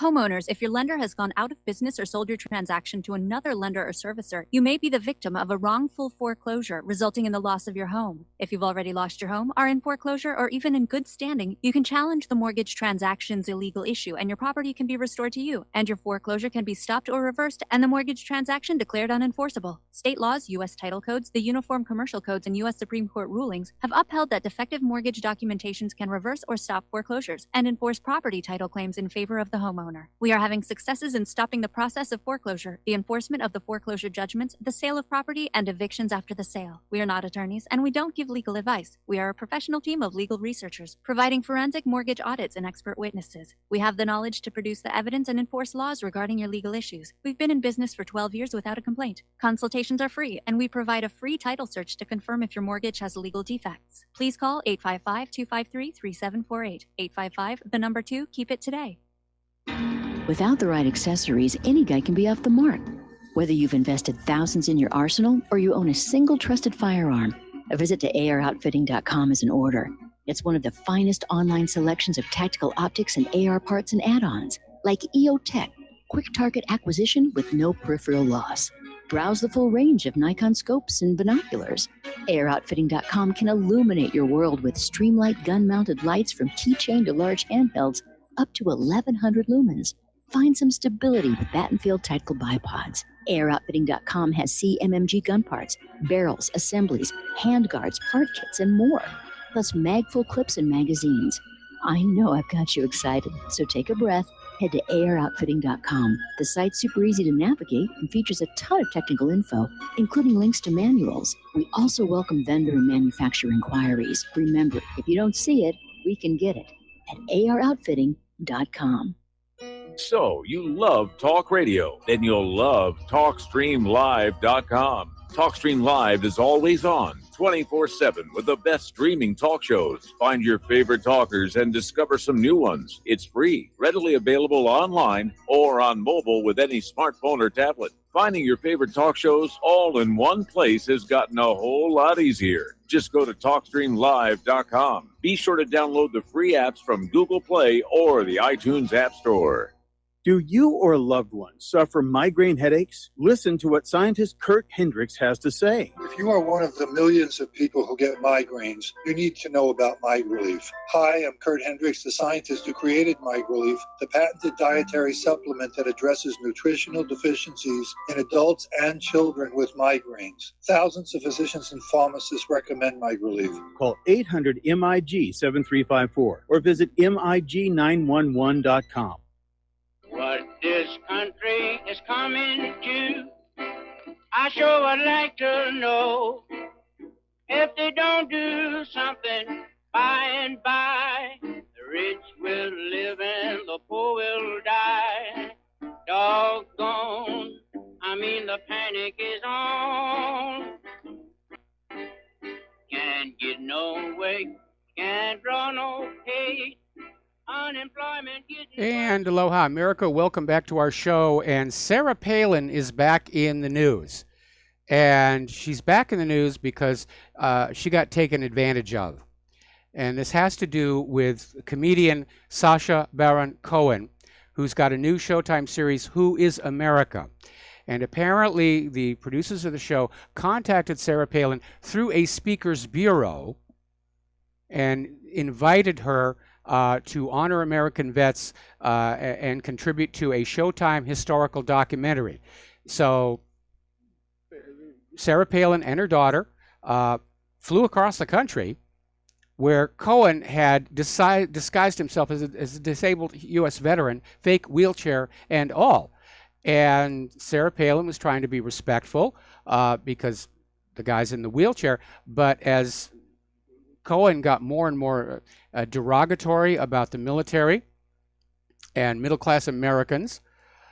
Finally, it reached a point where Sarah Palin just took off the mic and walked on out. And she's very angry at being duped this way, and I absolutely empathize. But she's calling on Showtime, its parent company, CBS, and Cohen to donate any profits from the episode to a veterans group. And Showtime has no comment when they were contacted about the story. That really is very underhanded. And I know Sacha Baron Cohen is very popular in Great Britain, which is his home. I've not had a lot of love for him, except when he did the voice of King Julian in Madagascar, which he did actually do a good job on that. Alrighty, getting on back to local news, the Hawaiian volcano is still growing each day. Somebody just sent me a wonderful photo taken from a passenger jet at altitude looking down on the lava field. The lava channel coming out of Fissure 8 is now showing some breakouts. It's starting to basically wander out of the channel into other areas, which fortunately already have lava all over them, so it's not really a big problem. Again, no deaths, but over 600 homes have been destroyed.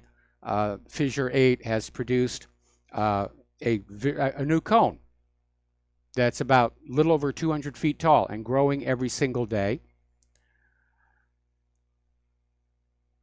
And up at Kilauea, they're still having these collapses of the Halemaumau crater and of Kilauea itself, and they're producing the equivalent of a magnitude 5 earthquake for the people who live in that area.